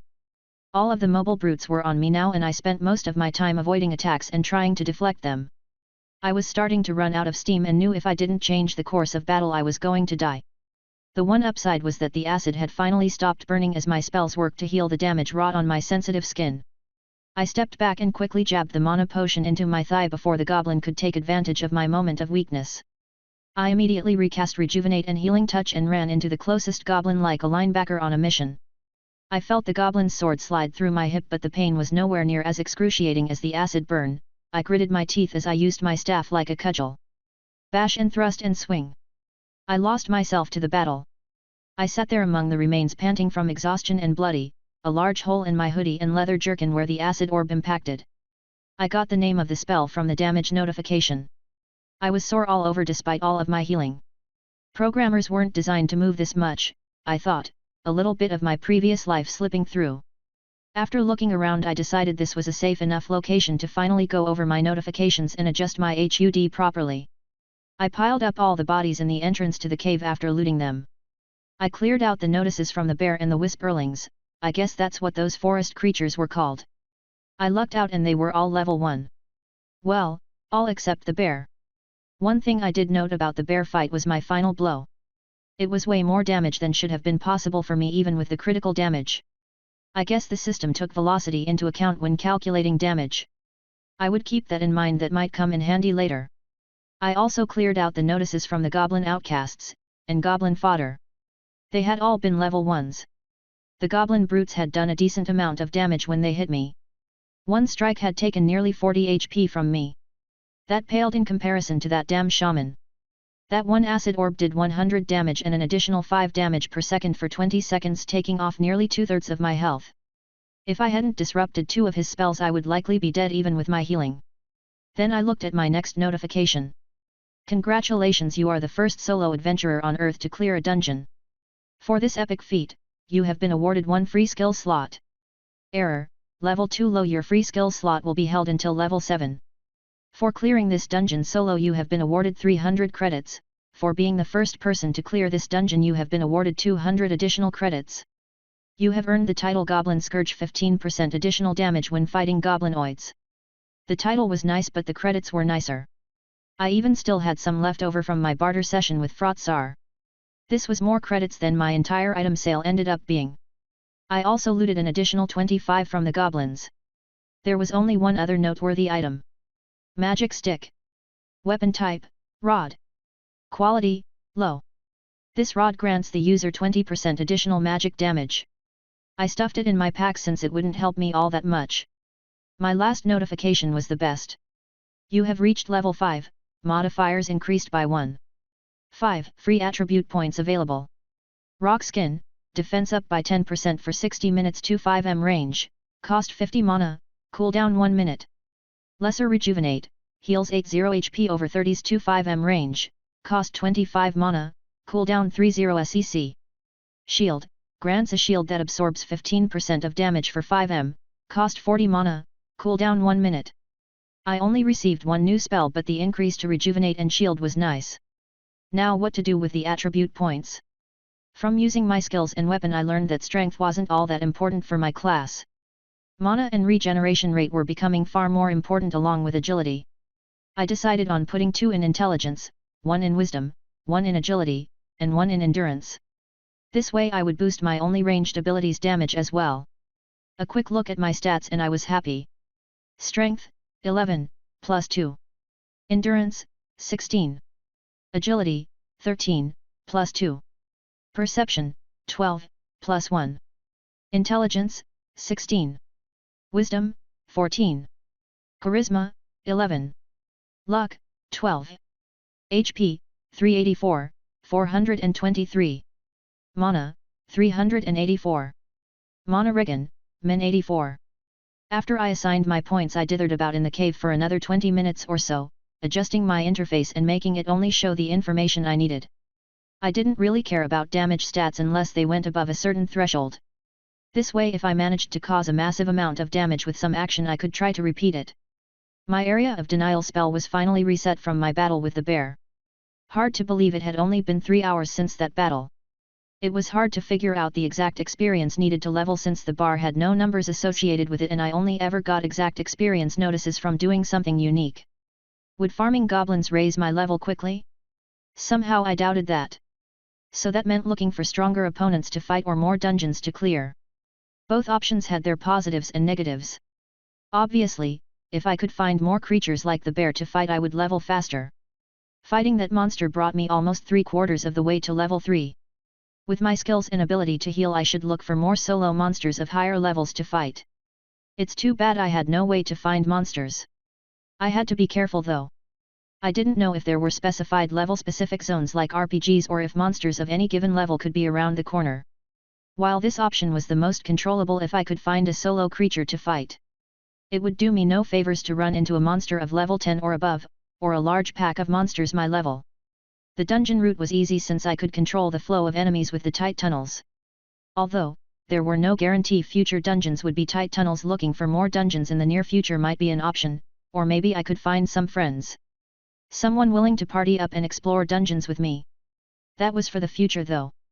Right now I needed to get to the next town, maybe I could catch up to Frotsar. It would be nice for someone to have my back even it was just a merchant. Chapter 6, well, there goes the neighborhood. I did manage to catch up to the merchant, or what was left of him and his cart. The trail of black smoke is what drew me off the road and towards the grisly scene. I had hurried over to see if I could offer assistance to whoever was in trouble, forgetting for the moment that there were dangerous creatures about. It appeared he tried to flee from something. The large area of the burned field around the remains attested to that. God, I hope a dragon didn't do this, I thought, scanning the sky. It didn't take me long to piece the scene together. The dozens of odd tracks leading to and around the site spoke of a desperate flight and last stand. Not of some magical aerial predator. The only reason I knew it was Frotzar were the few bits of unburnt carriage that poked through the glowing pile of ash, still sporting the flamboyant colors from his cart that I remembered from when I first spotted it. I poked at the pile with a stick but only produced ash and bits of wood. Rest in peace, merchant extraordinaire, I said, turning from the scene. Burying the dead would have been the right thing to do, but I didn't want to get caught out here by whatever had caught up to the merchant. No matter how much I liked him. He was gone and I was still very much alive and still very much not safe. From this point forward I decided to shadow the road. The tracks of the killers heading directly back to the road at a southerly direction had nothing to do with it, at least that's what I told myself. This was a tougher hike but allowed me to flit between the sparse clumps of trees on the far sides of the unplowed fields. The land had changed again and now more closely resembled the farmland I had expected to see on my journey south. I also spotted a few burned-out cars and houses along the way. Although, I was too far away from the road to see any bodies and I would keep it that way for now. Despite this, I knew there would be dead along the road or near the burned-out houses. Whatever had killed Frotzar had come through and torched everything they came across. This spoke of some semblance of intelligence, so I needed to be careful. After about an hour of hedgerow hopscotch I spotted the culprit of the fires, or should I say, culprits. There appeared to be a group of about 20 humanoids walking down the center of the road with a few pulling a large wagon. When they neared a house a group would split off and break down the door. I assumed they ransacked the building before burning it down, rejoining the rest of the group, and continuing on to the next. There were a few pops when the beasts were inside one of the houses, which I assumed were gunshots. The creatures returning a few minutes later carrying some items, none of the monsters appearing to be wounded. I looked farther down the road and could see what appeared to be people fleeing in the distance. I did hear a couple more gunshots and it looks like someone had managed to actually hit one of the monsters before the group of monsters screamed and rushed the unlucky individual. From my experience, guns didn't seem to be all that effective in this new system, probably because they had no way to gain damage like my staff unless you hit a critical spot because they weren't tied to an attribute. Even the damage boost that they got from the velocity of the round was muted by even minor armor or thick skin. I noticed the group left the injured monster behind and I chose this time to see what I was dealing with. I crept up to the prone monster with all the stealth of an elephant, but it didn't seem to mind. I guess being unconscious would sap the worry of unseen assassins from you. I could see the bleeding wound on its head. Looks like the bullet had grazed it, leaving a nice gash but failing to pierce the frogman's skull, instead only glancing off and knocking the beast unconscious. I didn't know how long it would be out, so I hurried along, quickly looking at it with Identify. Sulid Warrior Level 7. These creatures resembled giant toads, with wide fat heads and body, with skinny legs and arms that only helped to define the ropey muscles underneath. Never skip leg day, I said, bringing my staff down on his head repeatedly until I saw the XP notice. It took more blows than I would have liked and I decided to try and avoid any melee combat with these creatures at my current level. The creature had dropped its weapon when it was shot, a dirty-looking short spear with a green sheen on the blade. It was most likely poisoned, so I left it alone. I really needed a larger storage item, I was missing out on so much loot. I quickly looted the creature's body, taking a moment to go over my haul. 30 credits. Poison vial. Iron dagger. Unfortunately, my luck didn't hold and the creatures spotted me as I made my way through the field. A smaller group broke off to chase me down. Shit, time to go. I managed to make it to a 2-story farmhouse, the front door closed but unlocked. I looked back, realizing I had maybe a few minutes before the creatures caught up to me. They seemed to have endless stamina, but I was huffing and puffing by this point, the run through the muddy field having sapped away a lot of my strength. I came up with a quick plan as I ran into the house. On my way towards the house, I spotted a cellar door around back. If it was operable, my plan should work. I blocked the front door with some furniture. It wouldn't hold long, but it should buy me some time. I ran around the first floor until I found the basement. Peering down from the top, I saw a few wooden beams holding up the first floor and I could see the cellar stairs on the far side. Just then I heard pounding on the front door. I rushed down the stairs to the exterior door. It was only held closed by a bolt and easily swung open. Just then I heard the front door shatter and the creature's feet pounding on the floor above me. I rushed over to one of the beams, smashing into it. There was a loud groan as the beam shifted to an odd angle and but held, it would work. I could hear some noises from upstairs and heard the pounding of feet getting closer to the basement. I rushed back over to the cellar door. This time I cast Earth Fist on the second column just as the creatures made it to the stairs. The column burst apart from the impact of my spell, causing the entire house to groan. The last post cracked as it wasn't designed to hold up this much weight and the house started caving in as I exited the basement. I heard a few muffled grunts and choked cries as the house came down on the Sulid. As a little bit of revenge, I pulled out my lighter and a strip of tinder I carried for camping. Once I got the piece of fire starter going good, I tossed it into the old house. The place went up in minutes, burning the Sulid trapped within. "That's what you fuckers get for burning my friend," I said and spit, rushing along the side of the house. I missed being impaled by a thrown spear by only inches as it flew in front of my face. Fear was written plainly on my face. As I turned I saw the rest of the Sulid barreling at me. I ran for my life as the creatures chased me, angry at my audacity to challenge them. Luckily the Forerunner had to stop to retrieve his spear, giving me breathing room. I appeared to be slightly faster than these creatures as I looked desperately for some way to escape their clutches. It was no good. The area was just too open. I spotted another house, this one a ranch style, and ran towards that, hoping that I could fool them long enough to escape out the back before they could surround the house. I was still tired from my first run, so I barely made it to the house as spears started flying through the air. The front door was wide open and I dashed inside, slamming it closed behind me. A spear thudding into the door, almost impaling me in the process as the wickedly barbed tip came through the wood. I dead-bolted the door and pushed anything I could in front of it before running to the back. This is where I ran into a snag in my plan. The back door had been barricaded with wooden boards from the inside. I realized I had seen similar boards near the front door but was in too much of a panic to put two and two together. I looked around frantically for a way to escape, but it was too late. I could already see shadows running past the windows to cut off that possibility. Think. An insane idea formed in my mind. I pulled the gas stove out, ripping the line open. I did this for the gas water heater too. All the while the creatures tried to rip their way into the house. I could already smell the gas and was getting slightly lightheaded, so I decided to enact the next part of my plan. My area of denial spell burst into being and I took a deep breath of fresh air as the spell pushed the harmful gas away from me. This gave me a lot more confidence in my plan actually working. I heard the front door beginning to crack and I fumbled to pull out my lighter. God, I hope this works. I sparked the lighter, letting the small flame form. Just some generic windproof lighter I purchased for camping. With a flick I tossed the lighter through my barrier and closed my eyes. I heard a whoosh and a muffled boom as the gas ignited, my spell protecting me from even the sound. I waited a full 15 seconds to open my eyes. I couldn't wait any longer as I would need the other time to escape the house if my plan failed. The house, or what was left of it, was strewn about the yard and field, leaving me standing on the only intact bit of flooring, everything else stripped away to bare concrete by the blast. Pieces of insulation were still falling and little fires were burning on some bits. I looked at my notifications and noticed only 4 deaths as well as the 5 from the previous house. I heaved a sigh of relief at knowing my desperate gambit had worked. I stepped over the broken bits of house and got to work mopping up any survivors. It was hardly sporting or honorable to kill the wounded and sometimes crippled creatures, but I sucked up my compassion and split heads like I was trying to hoe a garden. They got what was coming to them after their reign of terror, and I would be damned if I let them live to continue to carry out more acts of murder. Only once did I have to fend off an attack from any of the survivors. Sulid War Leader Level 8. The War Leader stabbed out at me with its one good arm. The other ripped and bleeding, barely attached. I batted the feeble strike to the side, jabbing him with a quick aura strike just to be safe. He took the blow and tried striking again, but I had rotated to his weak side. "How did you survive?" it croaked out through bleeding lips. "Ah, so beasts can speak.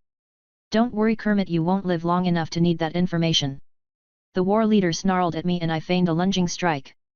It brought its spear up to strike out where I should have been, but I dropped into a crouch, sweeping my staff around and into his legs. The weakened War Leader toppled to the side as he tried to lift his leg to avoid the strike, forgetting that he was unbalanced due to his injured arm.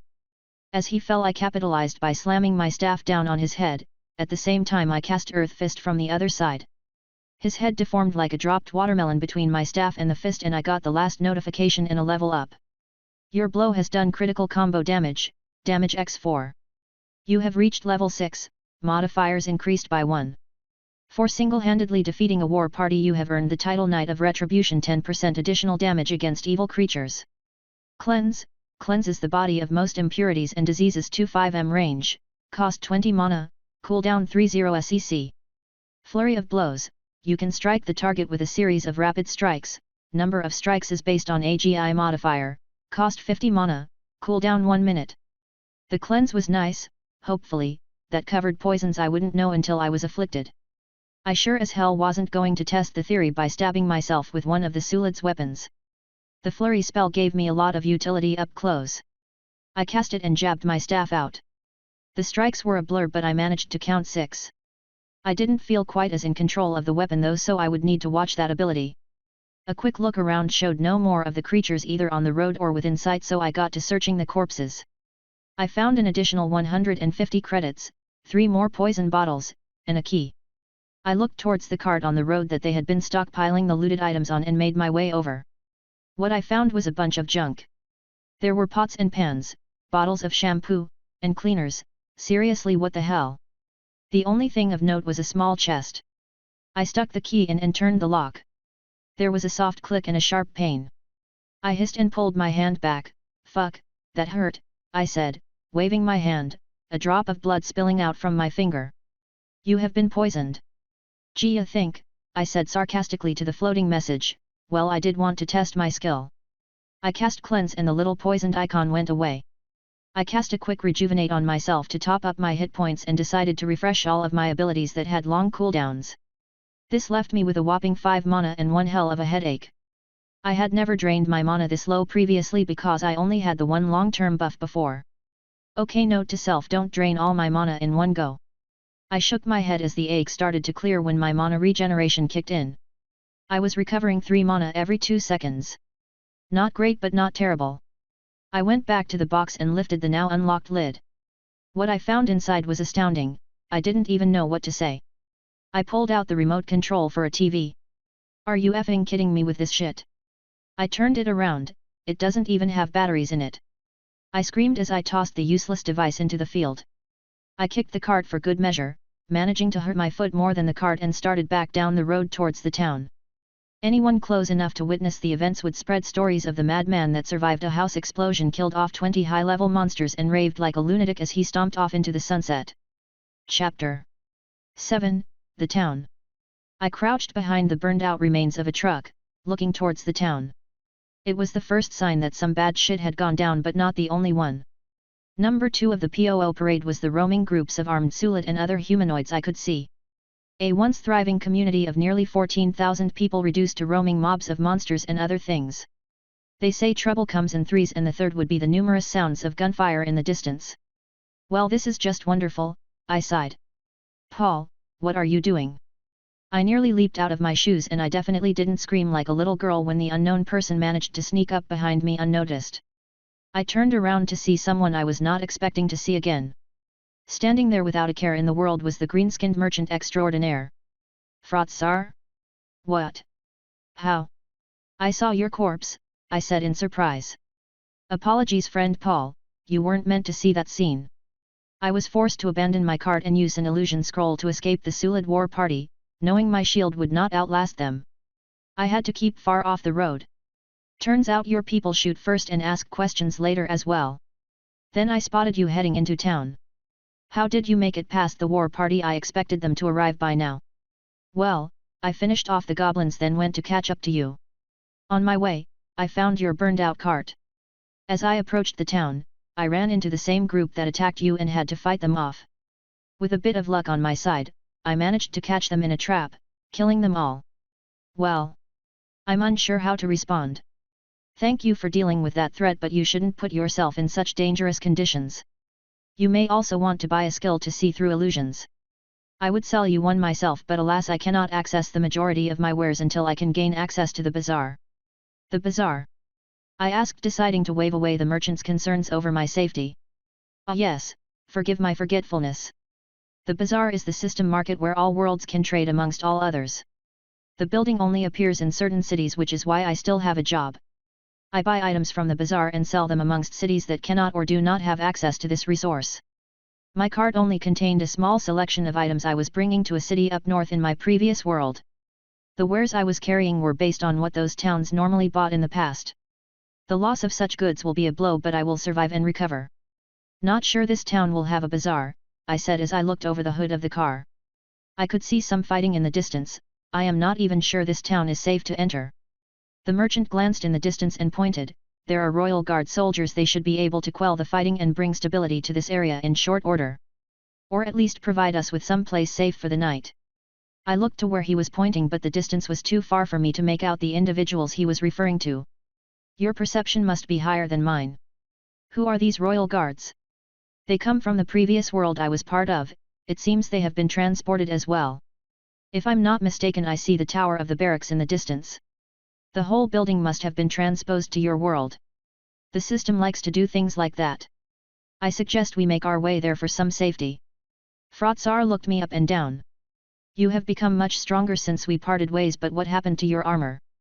I looked down, having completely forgotten about the large hole burned through my armor. Oh right, yet I took an acid orb to the chest in the goblin dungeon. You took on the entire dungeon? I had assumed you only killed the goblins outside the dungeon. That was foolish of you. Death was almost certain. How did you survive? It wasn't all that hard, I muttered. I have the ability to heal. Frotsar looked at me in astonishment. The ability to heal outside of clergy is rare indeed. He looked around to make sure nobody was close enough to hear, then leaned in towards me. You should try to keep that a secret. People from my world, especially the clergy, would try to kill you. For them, healing is the domain of the gods, and only the devout are allowed to channel divine powers. I chuckled. Wait, you're serious? It seems like a limited worldview, but who am I to say? It's not like my world didn't have its fair share of religious persecution. All right, I will try to keep the skill hidden from people of your world. I thought it would be unlikely to remain hidden long. I wouldn't sacrifice my safety or those of friends for the sake of some unknown deity or priest. I thought there might be a way around this, but would have to think about it some more. With our combined skills, I think we shouldn't have much to worry about if we travel together. Although I do not have any combat-based abilities, I do have some illusion and misdirection skills that should keep us from most of the fighting. Do you have any of the potions left? I have the healing potion left. Good, good. Use that if you have to heal. Let us make haste to the barracks. I shrugged and stood up. All right, let's go. Meanwhile, on the other end of town, a bloody fight had just ended. Spent casings littered the ground. You can't do this, the officer said through gasping breaths, his lungs filling with blood. They had managed to save over 1,500 people from the monsters before they were forced to take refuge at the high school. They thought they were safe, but they had become a buffet for the true degenerates among humanity. A small woman walked up to the dying officer and smiled. I can do anything I want, she said, pointing at the dying man, a glow on her finger. She had finished off the last remaining officer. It was now time to power level the rabble, what little she had gathered in this podunk little town. They had already shipped off over 500 of the surviving populace south. Unfortunately, for the rest of the survivors, they were out of collars. She expected at least a quarter of the slaves would survive their trip. It hardly mattered, there was always more. She watched as her men rushed into the building. Gunfire and screams followed. Occasionally she would pick off someone attempting to flee. They were the chattel, or people too afraid to use the system given gifts that were bestowed upon them. They didn't deserve to live in this new world. The building Frotsar was talking about and our destination, looked to be about 4 miles away. I could just barely see something sticking up over the other buildings that I didn't recall being present when I drove through a few days ago. If I had to guess, it was just to the south side of downtown. You have been invited to a party by Frotsar. Do you wish to accept Y/N? I thought yes and saw a green icon appear above Frotsar along with his health and mana bar. This will help us support each other, and if we get separated will provide us with an icon we can see as long as we are within a few miles. I will cast my spell on us. It is a minor redirect spell that prevents direct sight of us from unaware foes. The effect is broken by attacking or with a high enough perception. Keep an eye out for any particularly wary foes. Sounds good. I will cast my buffs, although I may not be able to cast them all right now. I can boost agility, HP, and defense. Frotsar nodded and I cast Wind Walk, Endure, and Rock Skin on us. That left me with 50 mana and just a slight ache in my head that quickly went away as my mana started filling back up. I would wait to cast Giant Strength and Shield until they were needed. We made our way at a quick jog towards downtown. I had a good estimate of what my endurance stat meant now since the start of my journey. I could clear the distance of a half marathon in record time just barely. So I figured having 15 of a stat would be prime physical condition and I had slightly over that for endurance. I only managed to figure this out because of the wind-up wristwatch I found in the back of the Sulid wagon. The only item I found worth anything. The hour wasn't correct on the watch but it was a close estimate of what time it should be. It worked well enough for me. A quick glance at the watch showed it to be a bit after 5:30 p.m. After a few minutes, we had to cut down a side street as a battle broke out between what appeared to be locals from their guns and a group of Royal Guard and for good measure a group of 6 Sulid. We didn't get close enough to see levels but I saw the Royal Guard and Red Hats cut apart the Sulid then start going at each other. I left them to their fate. I had no intention of getting involved with the locals, it was bad enough I grew up in this town. I had bitter memories from the long drawn-out court battle to try and prosecute the drunken man that slammed his car into my family's minivan, killing all of them. Turns out he had been the mayor's son and the judge let him off with a piddly sentence of 6 months house arrest. That wasn't even the worst part. The town re-elected both the mayor and the judge more than once after that. Now, I didn't think so highly of myself to expect my family's death to mean anything to these people. That didn't mean I had to care about them either. It was the main reason I moved away in the first place. Moving down the streets, our luck ran out a few minutes later when we were walking around a corner and literally ran into a group of 5 Sulid. Oof, escaped my lips as I ran headlong into a Sulid. We both went down and I heard the burbling warble of their speech before one stabbed me in the leg. I screamed from the pain and the poison coursing through my veins. I struggled but couldn't get my staff into a good position so I pulled out the pistol and just unloaded the second magazine knowing it wouldn't do a whole lot of damage.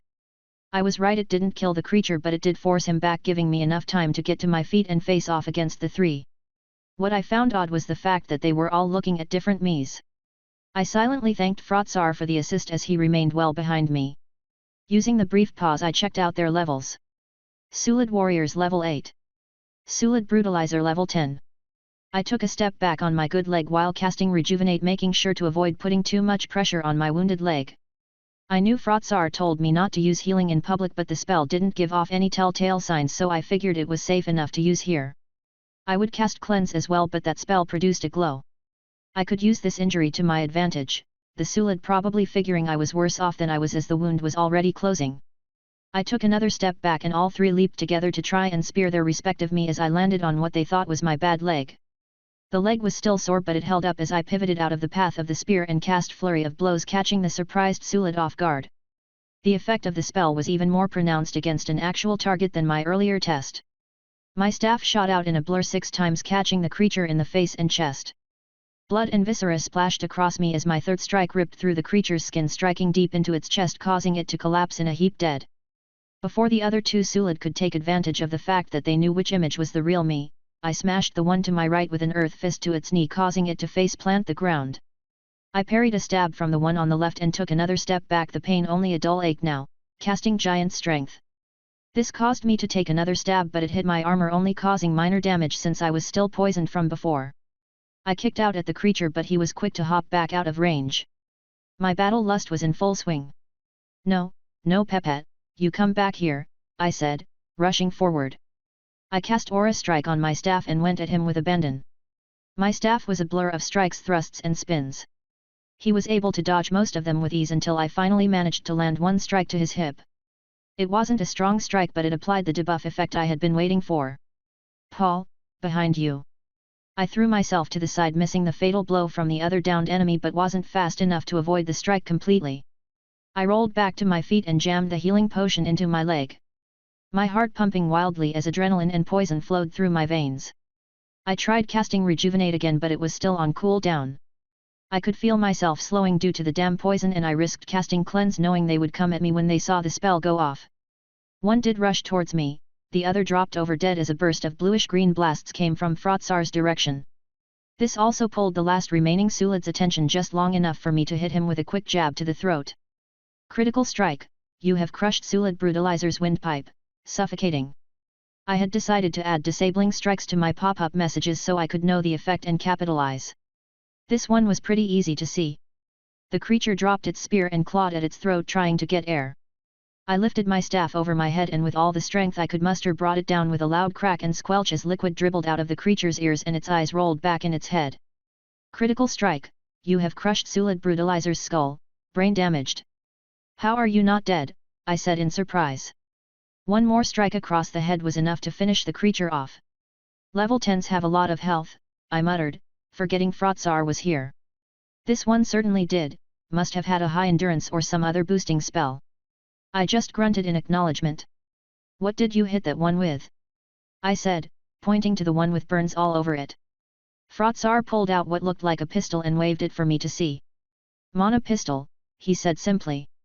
I needed to get me one of those, I thought. Time to loot. If we are quick about it, he said, looking around to make sure there was no one in sight, I can store everything in my bag until we are safe. I quickly tossed everything that wasn't money towards the merchant and it disappeared into his magic bag. I could really use one of those. The money got automatically split between us as we were in the same party. I don't need any of those items. If you just want to pay me for my half, I'll be fine, I said, prepping to leave. I had to retrieve the backpack that had dropped off me when I collided with the Sulid. That is acceptable, Frotzar said, making a flicking motion towards me as the money entered my account. I will recast my illusion spell and we can be off. I took a deep breath, refreshing my short-term buffs on both of us since I had easily recovered my mana in the time we spent looting. I also tried something I had been pondering for a few hours and cast Aura Strike and Flurry of Blows on my staff at the same time. I wanted to see if the effects would fade over time, if they would stack or remain. The spells took effect, but there was no indication on my display for these abilities, so I wouldn't know until I attacked again. Paul, what are you doing? Frotzar said in a whisper. Just testing a theory with my abilities. Why? I can clearly see that, the vacant look in your eyes is a dead giveaway. It is commonly seen in children of the system when they are accessing their menu. What I mean is, you need to pay attention to the here and now. This isn't a safe place to be going over skills or trying new ideas. Also, you could ask me and I would answer if I have the knowledge. Frotzar said, chastising me. He was right, of course I needed to keep aware of my surroundings. Sorry, maybe you could answer a question for me. I said quietly, not wanting to draw attention to us as we traveled down the street. If I can I will, just be quick and quiet about it, please. I nodded to the scaly merchant. I cast 2 attack skills on my staff and was wondering if they would stack or fade before we ran into any other fights. That is a simple question. Let's stop at the next corner and check it and I will explain. We got to the end of the block and I surveyed around the corner, no more barreling around corners without looking. It was clear for at least a block down the side street, but I could see a group of Sulid moving this way from a few blocks over. We have a few minutes at best, I said, pulling back from the corner. Very well, that should be more than enough time. If you want to know if your skills are still active, you only need to check your cooldowns. If they are not clearing from cooldown, they are still active. Also, be aware of stacking too many abilities on a low-tier item at a time or the item may suffer catastrophic failure. You mean explode? I said, eyes wide. In some cases yes, it depends on the abilities that are in play. Opposing abilities like fire and water, for example, would most definitely explode after a short duration. On the other hand, the weapon may just fall apart. Of course, other things could happen as well. That staff, he said, pointing at my weapon, while not the strongest weapon, is sturdily built and may, I mind you, hold up to 3 abilities at a time. No guarantees though, so use caution. I nodded my head in understanding and quickly brought up my cooldown menu as it wasn't on my HUD to keep my vision clear of distractions. Both skills were grayed out and the cooldown timer was at its full duration of 15 SCC and 1 minute for Aura Strike and Flurry respectively. This was good news and bad. I was kind of hoping to cheat the system and use the skills back to back in a fight. No such luck. I moved the 2 icons into my vision to see if they would stay grayed out since it had only been a few minutes. Might as well learn if there was a time limit on this use. Alright, let's go, I said after I finished up and checked the corner again. The Sulid had made better time than I had expected and we needed to leave pronto before they got too close and breached the minor illusion. Chapter 8, Royal Guard. Frotzar and I had to traverse side streets and back alleys, and in some cases backtrack to avoid larger groups of enemies and roving nut jobs with guns. all of which took hours. I was exhausted, but I could see the central tower and even the watchtowers on the corners of the barracks. We were only a few blocks away and the streets seemed quiet. I looked around nervously. They seemed a little too quiet, I realized a bit too late. Halt! The word echoed out with power, causing my body to freeze. It didn't take me long to figure out a skill had been used and I had no chance of fighting against whatever it was. My whole body was locked tight and I could only move my eyes and my head slightly. That is when I saw the group of 8 Royal Guard come around the corner half a block up. They were decked out in full plate that gleamed white with dark blue trim. They approached us with an air of indifference. "Garrett, is that you?" I heard Frotsar say from behind me. Odd, he was closer than I remembered him being. Oh wait, never mind, he walked right past me. Hey, no fair, how come he isn't frozen too? I grumbled internally. The one in the lead came to a halt holding his left arm up in a stopping motion. The rest fanned out hands on weapons just in case. "Frotsar, I see you have been transported as well," the leader said in an imperial tone, "glad to see you survived. What brings you back this way? I thought you were headed up north." "I was, until I got waylaid by a group of goblins. I couldn't deal with them outside my shield and couldn't fight them all off by myself." He pointed towards me. "This fine fellow by the name of Paul, from this world, by the way, killed off the goblins and rescued my scaly hide." I didn't miss the fact that there were murmurs when Frotsar mentioned that I was from this world. The leader quickly silenced them, sweeping his gaze over me. After that, I decided to head back south per Paul's recommendation. It would appear that we are on the fringe of this planet's most populated areas. We parted ways for a bit and I was attacked along the road by the Sulids. I managed to escape them using illusions but lost my wagon and access to most of my stock. I ran into Paul again upon entering the town and we have been together since. I was glad he didn't mention the dungeon and me taking out the entire war party by myself. I didn't need heightened scrutiny. The soldiers were close enough that I could read the title above their heads, but not the levels, at least not all of them. Garrett Smithson Elite Guard Commander Level XX. Harville Poultice Elite Guard Level XX. Jacob Netwig Judicator Level XX. Victor Lowell Spell Sword Level XX. Jonas Spurgeon Elementalist Level 16. Quinton Latches Bowman Level 15. Bartholomew Chuff Guardian Level XX. Devon Glassblower Servant of Amen Level 14. If I was reading this right and remembering correctly, I could see at least 11 levels above my own with the skill I purchased from Frotsar. That would make the unknowns at least level 18. I also didn't like that Servant of Amen title. It reeked of holy influence, time to keep a low profile with my healing abilities. To be this high of a level must have taken this lot a considerable amount of time, based on my own experience. From what I could tell of the Royal Guard, which wasn't much considering these few were all decked out in full plate including helmets, they appeared to all be of standard human proportions. You know, no tails or weird other appendages.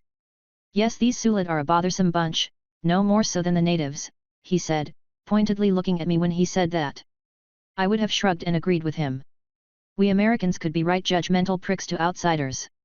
Ah yes, Paul did warn me that his people probably wouldn't take too kindly to interlopers. It doesn't help that the mana system was a surprise for them and most were ill-prepared. Garrett harumphed, that would explain quite a bit. The few natives we brought in were confused and had no idea what was happening, only glad to be safe. The rest, well, they like to shoot first and ask questions later. Even the law enforcement we have spotted fired at us. We decided to pull most of our forces back and only clear out the Sulid infestation. The locals will need to come to terms with the situation by themselves. If they wish for our assistance they can meet us on our terms. Garrett stood there hand on chin in thought. Very well, come with us back to the barracks. I can see the weariness on the both of you. At his words, my body was finally free from its invisible prison and I fell to the ground panting. I had been able to breathe a bit under the compulsion but not fully. I got back to my feet with no help from the guards. Guess I can't blame them, they were scanning the area for threats. Not sure what could threaten this group though. I took up a position next to Frotsar, right smack dab in the middle of the group. Oh, I felt so cozy. I could practically feel their gazes boring holes into my back, it made me all warm and fuzzy inside. We made our way swiftly the last 2 blocks to the barracks. I had expected to see a medieval style of building but I was wrong. The walls rose 20 feet into the air made from what looked like concrete, only it had a bluish tint to it.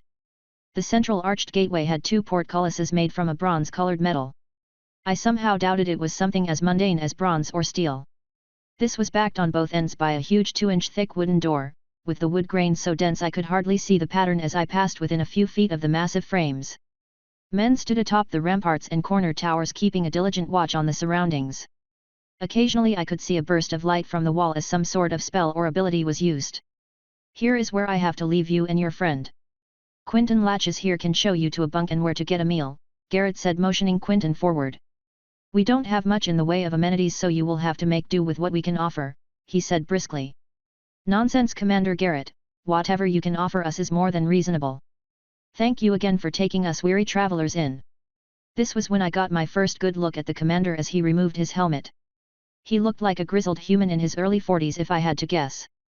Sharp jawline and short-cut black hair with grey streaks along the sides and piercing green eyes. I took the chance to glance at the other soldiers I could see. They all appeared to be human. The ones with the commander appeared to be slightly younger than him, perhaps closer to my age, although, with my minor tweaks from the system, I looked to be in my mid-20s now instead of my late 30s. I wonder what my friends would think if they could see me. Good, good. Before you go, Frotsar, I wish to discuss something with you. If you could follow me to my office. Certainly, Commander, Paul, I will meet up with you later. I just nodded at the pair as they walked away, and I followed the stonily silent Quinton, a man of middling height and dark brown hair that was matted in sweat from his helmet. As we walked, he just pointed at certain buildings. Food hall. Washroom. Bunks. I wasn't able to get another word out of the tight-lipped man. What a bore. He waved me inside at the bunks, and I was surprised to see separate rooms and not the normal military-style everybody bunks together type of layout. The building stood 3 stories tall with what must have been 40 rooms per floor if I had to guess. Choose a room that has a key hanging by it. Do not enter another's room without being invited, or you will be kicked from the compound. If you steal or start a fight, you will be kicked from the compound, he said, looking at me, daring me to ask him a question. I just nodded and walked down the hall to find a room. I didn't choose the first room available. Instead, I walked until I found a room that had vacant rooms all around it. I opened the door with the key and stepped inside. It was a simple room with a small dresser and a single bed with a pillow and blanket. I took off my backpack, setting it next to the dresser. I set my staff down against it as well. Then I sat on the bed. Well, not the most comfortable accommodations, but it will do, I said quietly. I sat on the bed, hands on my knees, trying to suppress the shaking. The stress of the day finally breaking through my mental dam. How had I thought I was ready for something like this? This was nuts, I was crazy. My mind went over every mistake I made today, every time I almost died and I almost collapsed in despair. After letting my emotions out for a while, I forced my traitorous mind away from those dark thoughts. I was treating this like a game. I knew it wasn't, but it had allowed me to get through the day. While this new world was dangerous, the way to survive was to continue to grow, and for that to happen I would need to place myself in danger again. I hadn't found anyone I trusted with my safety more than myself. Except maybe these Royal Guard, but they gave me an awfully chilly reception and I didn't fully trust their motives. Sure, it seemed like they were doing some good by saving a few locals, and killing roaming monsters, but at the end of the day they had to do what was best for them. I also needed to figure out what I wanted from this new life. It wasn't like my old desk job would be waiting for me when I returned home. There were just so many possibilities. While I found that I was beginning to enjoy combat, I didn't really want to spend the rest of my life at it. I lay like this for a good hour, unable to fall asleep, before a soft knock at my door disturbed my melancholy mood.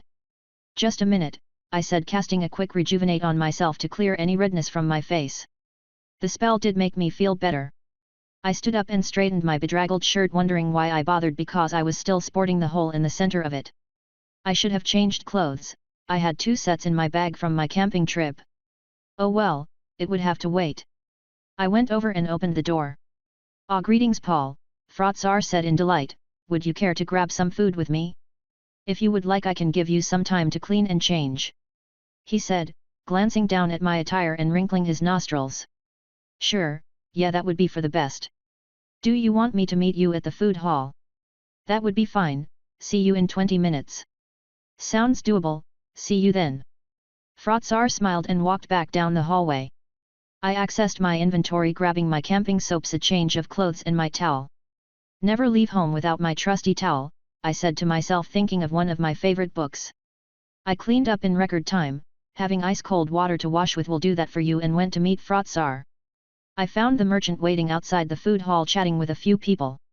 He looked towards me and waved as I approached. "Take care, gentlemen," I heard him say to the others, as they walked away. "Greetings, Paul, are you feeling better after your bath and a change of clothes?" "You know what, I am feeling much better. Kind of wished for a shower, but oh well, beggars can't be choosers." "Shall we?" Frotsar said, motioning me ahead. I nodded to the merchant and we headed into the food hall. I grabbed a plate of what looked like oatmeal along with a hard bread roll and a slice of mystery meat. We sat down opposite each other at a long wooden table. "So, why the dinner invitation?" I asked, not in the mood for small talk, having a feeling the merchant wanted something from me. "Actually, wait, before that, why is everyone here human and why is everyone patrolling in full plate?" Frotsar smiled. "This is why I like you, Paul, you cut straight to the point. Yes, everyone here is human. The Asheran Kingdom is a mainly human-occupied territory and there are few non-human citizens. As with most kingdoms, they restrict sensitive positions to families of nobility or those with great wealth. As for the full plate, I'm not sure. Could be because of your people's guns, bullets can still kill people at great range if you can hit a weak spot like the eyes. Although, you would need to ask the commander to find out for certain." Well, that might explain all the sullen and unhappy looks I was getting from most of the soldiers. Can't imagine it's fun walking around in full plate unless you are used to it. Heck, even my leather jerkin chafed sometimes and decided it didn't matter. I certainly wasn't going to ask the commander about his security measures. It is also true that I asked you here to discuss a proposal, but first accept this gift. The merchant pulled out some more injectors from his storage bag. It looked to be 4 of each of the health and mana. I raised an eyebrow. "What's this for?" I asked, not reaching for the items. Frotsar slyly looked around to make sure nobody was in earshot. He lowered his voice anyway. "Use these if you are injured or in trouble." He then spoke in a normal tone. "Your reward for getting me to safety," he said loud enough to make sure everyone heard him. Then he winked at me. Seeing a dragon man wink at you was slightly disconcerting, to say the least. I pocketed the injectors and nodded my thanks. I had a feeling this was a bit of a bribe to butter me up for what he wanted from me, more than what we had been through so far. "So," I said, between mouthfuls of food, "what is this proposal?" "As you may or may not recall, I need to reach a bazaar to gain access to the rest of my merchandise. The problem is there is no access point in this city, and without my carriage and shield, it is far too dangerous for me to go traipsing across your world looking for a city that contains this access point. I was wondering, since you are more knowledgeable of the surrounding cities, if you could locate it for me." "I don't. Before you say no, I will reward you handsomely for this task. Also, the commander will be speaking with you tomorrow for a similar mission, as they cannot leave this area and explore very far. Don't mention that I told you. This would be a doubly rewarding assignment for you." I rubbed my chin while contemplating his offer. I was planning on heading south anyway, might as well get paid for my trip. "Okay, but how will I notify you when I find it other than coming back here?" He pulled out 2 silver cards, handing them to me. "These are contact spells. They are linked to me. All you need to do is spill a drop of blood on them and my map will update with the route you have taken since I handed them over to you. You may want to hold onto them for a bit then. I was going to scout around town for a few days." "That won't be an issue. You can include verbal notes when you send it, for example, if you had to detour because of a monster sighting or road was impassable, etc. I won't be completely vulnerable once I make my way using your map." "Okay, and what about the commander's quest? Won't I be required to return once I complete it?" "I am unsure. You will need to discuss the particulars with him. What say you, Mr. Paul? Do you accept?" I grumbled a bit but eventually accepted his offer and the contact spells. He let me know that the reward would be waiting for me as soon as I visited him in the bazaar town. This meant I would have to stick around in that area for some time. If what he told me about this building was correct, it shouldn't be an issue. I might even be able to make a decent amount of credits myself by selling items off there. "I trust you to utilize the spells in the best way you see fit. Now if you will excuse me, I wish to get some rest," the merchant said, excusing himself from the table. I needed rest as well, so I finished up my food and headed off to my room to hopefully sleep. Chapter 9, Day 2. I awoke with a start, gripping my staff tight, forgetting where I was for a few seconds. After I managed to calm my beating heart and let the fear drain away, I sat up in the pitch-dark room. I recalled there being a candle somewhere in the room, but I had my wind-up flashlight, so I pulled that out instead. I could tell it was still late at night or early morning, as no light seeped through the door to help illuminate the darkness. At this point I knew I wasn't getting back to sleep, so I pulled out my little pocket knife and started carving rough runic figures into a piece of scrap wood. I had carved these symbols since I was a child, learning them from my father when I was little. Whenever I needed to relax or let my mind calm down and didn't have access to any other outlets, carving the designs helped. I remember my father saying they were for good luck, and I could use some of that right now, even if it was only a placebo effect. I carved the symbol into a chunk of wood that had been lying in the corner, forgotten by some previous tenant. I slowly carved the simple Celtic rune for what seemed like an hour, focusing on only the motions I was making with my knife and letting the rest of the world drift by when I got a notification. Congratulations on rediscovering the lost art of rune crafting. You may not be the first person on your planet to rediscover this lost art, but you are the first to use this set of runic symbols. Reward 2000 XP. I just stared dumbfounded at the notice and the XP. While not enough to level up, it was a significant portion of XP even for my level, as my bar moved noticeably. Now I wondered what the actual runes I scratched out actually did. I looked at the board, hoping Identify would somehow tell me, but got nothing. I sat there thinking for a bit. Maybe I can try and equip it as a weapon. I went ahead and tried and got the following message. You have equipped runic stick, 1 to 4 bludgeoning damage, luck plus 0.05. Ha, take that, system, I said triumphantly, fist pumping the air. You have learned the runic combination for a weak minor luck enhancement. I was now able to see known runic combinations on a tab in my menu. Weak minor luck enhancement, can increase luck up to 0.5. I assumed that the paltry luck boost was either due to the item or my shoddily scribed runes. I would have to practice some more before I put them on anything of value. I also needed to find more combinations. I thought about where I could acquire information on a lost art and settled on one location, the public library. If I remembered correctly, it was about 7 blocks to the west. I wondered if it was still intact. I would check it out in the morning. At least that is what I had intended. A knock on my door at the crack of dawn woke me up again. I must have fallen asleep sitting up and my back was complaining mightily. Just a minute, I said to my visitor. I stood and stretched my abused muscles, popping my back, and letting out a yawn. Hopefully, this would convey to the rude early morning caller that I was annoyed. I opened the door. Yes. It was my silent chaperone Quentin. The commander wishes to see you and I was sent to guide you to him. What, now? It's a bit early, isn't it? All I got back was silence. I swear someone lobotomized the humor from this man. Fine, let me get dressed, I said, ignoring his protest that I was dressed enough. I just shut the door on him and put on my damaged armor and the hoodie over it. I even picked up my backpack, managing to tie my staff into some of the side webbings. Making Quentin wait gave me immense pleasure. I knew I was being childish, but that's what they get for waking me up so early. After about 10 minutes I stepped outside the room, smiling at Quentin, who had a scowl on his face. Lead the way. As expected, Quentin led the way in silence to a 1-story brick building. It was the only building I had seen in the barracks with windows. It looked very utilitarian in design. Quentin led me down a hallway and knocked on a door. Enter, the voice from the other side replied. Quentin saluted with a chest thump as he entered. Mr. Paul is here to see you as requested, Commander. Very well, show him in.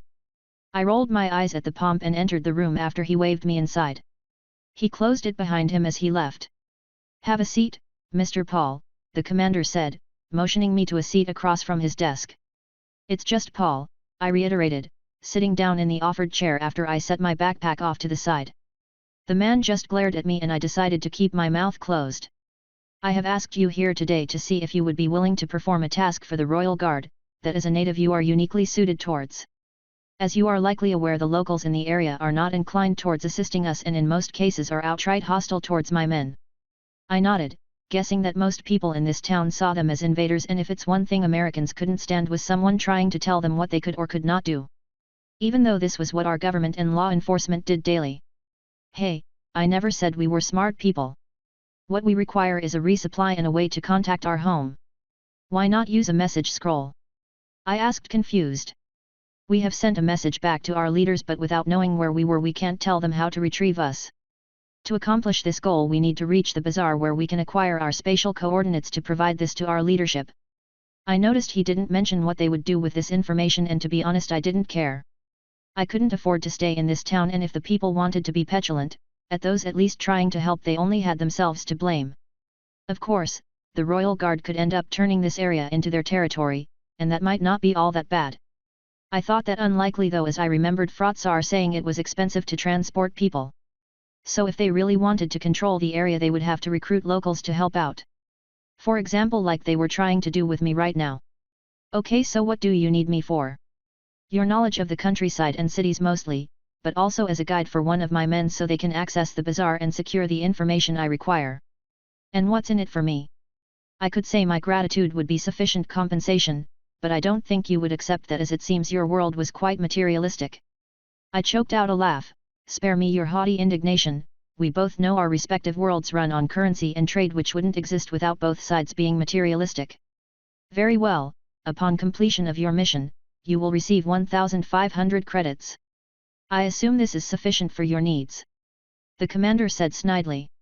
So all I have to do is get your man to the bazaar. Yes. Let me think about it, I have some business in town for a few days anyway. Fine, I will clear your stay with the gate guards. I got up to leave but decided to ask one more question. Why me specifically? I know you have other locals here, I have seen them myself. Because Mr. Paul, you are the highest level local we have come across other than the gangs, and Frotsar vouched for you, which is no small thing. I would have to thank the scaly merchant later.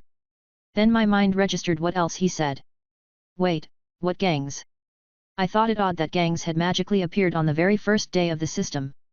Something didn't feel quite right about that. We have come across 3 groups of armed natives.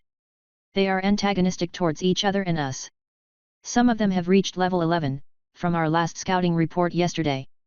While we can't be sure, these people's meteoric rise in level is likely from ambushing other natives that didn't understand the system, as well as the local wildlife.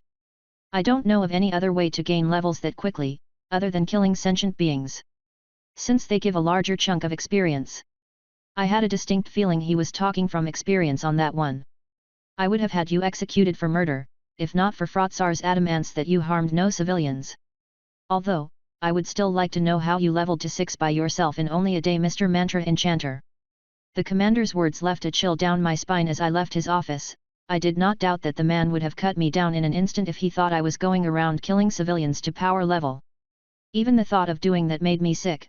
The fact that these gangs were going around doing it made me want to explode. It was always the same story, those with power would do everything in their power to maintain that. I needed to be careful about these gangs. If what the commander said was accurate, then there were some high-leveled individuals running around town killing anyone they came across just to level. I knew this new world was going to be survival of the fittest, but people should still be given a chance to succeed without their fellow man cutting them down like chaff. Chapter 10, A Book in the Hand. I left the safety of the barracks fort, turning down the offer to have one of Commander Smithson's men accompany me. I didn't want one of those uptight pricks hampering my ability to heal and avoid combat. They weren't exactly stealthy in full plate. So I set off at a jog to the south. I was going to take a circuitous route to my destination. It might take me longer, but I was more likely to lose any tails they placed on me. As soon as I was out of sight of the wall, I buffed myself with my long-term buffs. I waited a minute in the alcove of a storefront to recover mana and then cast the rest of my buffs. Since I was alone again, I wanted to be fully prepared. I knew I had a decent chance against a level 10 opponent one-on-one, but had to be careful not to be overwhelmed by multiple enemies. Then something I had thought odd the day before bubbled up in my mind.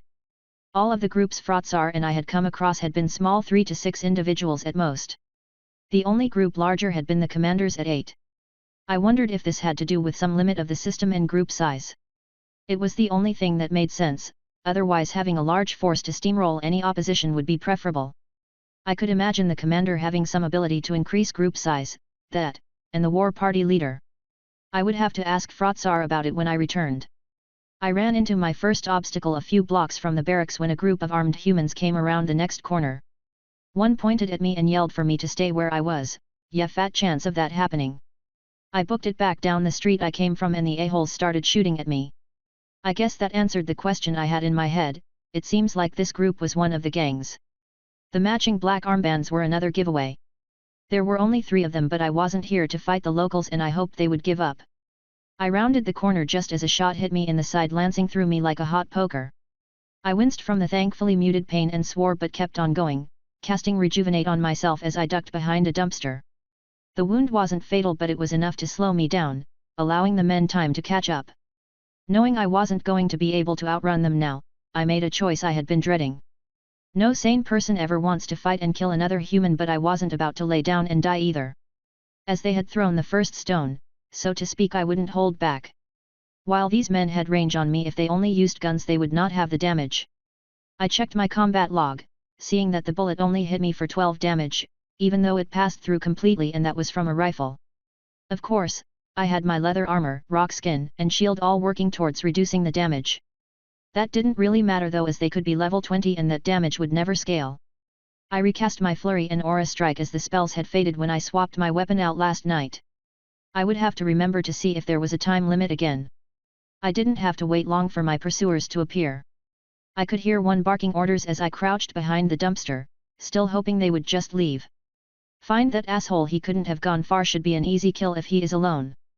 I only need a bit more to level up. I could hear the malice in the man's voice and the greasy chuckles coming from the other knuckleheads. I gripped my staff tight to prevent my hands from shaking. I had never wanted to kill another human, but I wasn't naive enough to think they would just let me go, not after hearing the man's words. This was no longer the gentrified world I had grown up in. In this world, it was kill, or be killed. I held out hope as long as I dared, hearing the steps get closer to my hiding spot. Deciding I couldn't wait any longer, I burst from my hiding spot. One man let out a surprised yelp and fired off a shot wide. I quickly inspected the two closest as I sprinted to close the distance. Their appearance was that of typical lowlives: greasy hair, sallow-looking skin, and baggy clothing. John Gunter Thug level 9. Jake Horus follower level 8. I noticed even these two men had managed to out-level me. It made the rage boil inside of me knowing how they had accomplished it, and my first attack, enhanced with flurry and aura strike, cracked into the thug. I tried to aim the strike as best as I could manage and was able to land 3 of the 6 strikes to his face and neck. The man went down grasping his ruined throat and trying to pull in air. The other tried to shoot me from close range, but I managed to bat his gun aside just in time. The end of my staff smashing down on his fingers. He yelped and the gun fell from his hand. I made sure to keep him between me and the last man, who had already taken a pot shot at me and was trying to back away. You fuckers make me sick, preying on the weak to try and grow in power. Well, fuckwads, you messed with the wrong person today. You reap what you sow, I said as I bashed the one in front of me in the face. The one that remained a little ways back turned to run and I smashed him in the side of his knee with an earth fist. I wasn't about to let these men escape to harm others if I could help it. He went down screaming as his leg snapped at an odd angle. You wait there, I will be right with you, I said with a deadly edge to my voice, not even bothering to inspect the piece of trash. You will regret messing with the Black Dragons. You have no idea who you're messing with, the man with the broken leg managed to yell between cries of pain. Ha, Black Dragons, more like Puff the Magic Dragon. The one with the mangled hand tried to pull a knife and stab me. I just hopped back and unloaded my last 9mm magazine. He went down in a heap, bleeding but not dead, yet. I needed a better ranged weapon. I crushed his windpipe and left him to suffer like his other friend while I dealt with the leader who was crawling away. Why does everyone try to crawl away? Where do you think you are going to get to? Fuck you, you sick son of a ... I cut him off there with a ringing blow across his head. Nobody called my mother that, she was a saint. I looked at my combat messages. Critical strike, you have crushed John Gunther's windpipe, suffocating. Critical strike, you have crushed Jake Horus's windpipe, suffocating. Critical strike, you have crippled Brad Long's leg, movement speed reduced by 50%. Critical strike, you have knocked Brad Long unconscious. I knew I couldn't leave them in this state, not that I cared if they suffocated, but if they had a high enough endurance they may just recover. No, these men had to be dealt with here and now. I grabbed one of the rifles and checked its magazine. I stuck the barrel in the leader's eye and pulled the trigger. Lethal damage, you have killed Brad Long. The other two were gasping for air, but they knew that death was coming for them and tried to get away from me with what little strength they could muster. I rolled the next over and put a foot on his throat. I put the gun to his eye that was wide and terrified, and I paused for only a second. This gave the man time to stab me with a hidden knife in the calf. Of course, I flinched in pain, pulling the trigger as I fell over, the knife still lodged in my leg. Idiot, I said, berating myself as I pulled out the knife followed by a spurt of blood. The man was clearly dead, his head popped like a watermelon.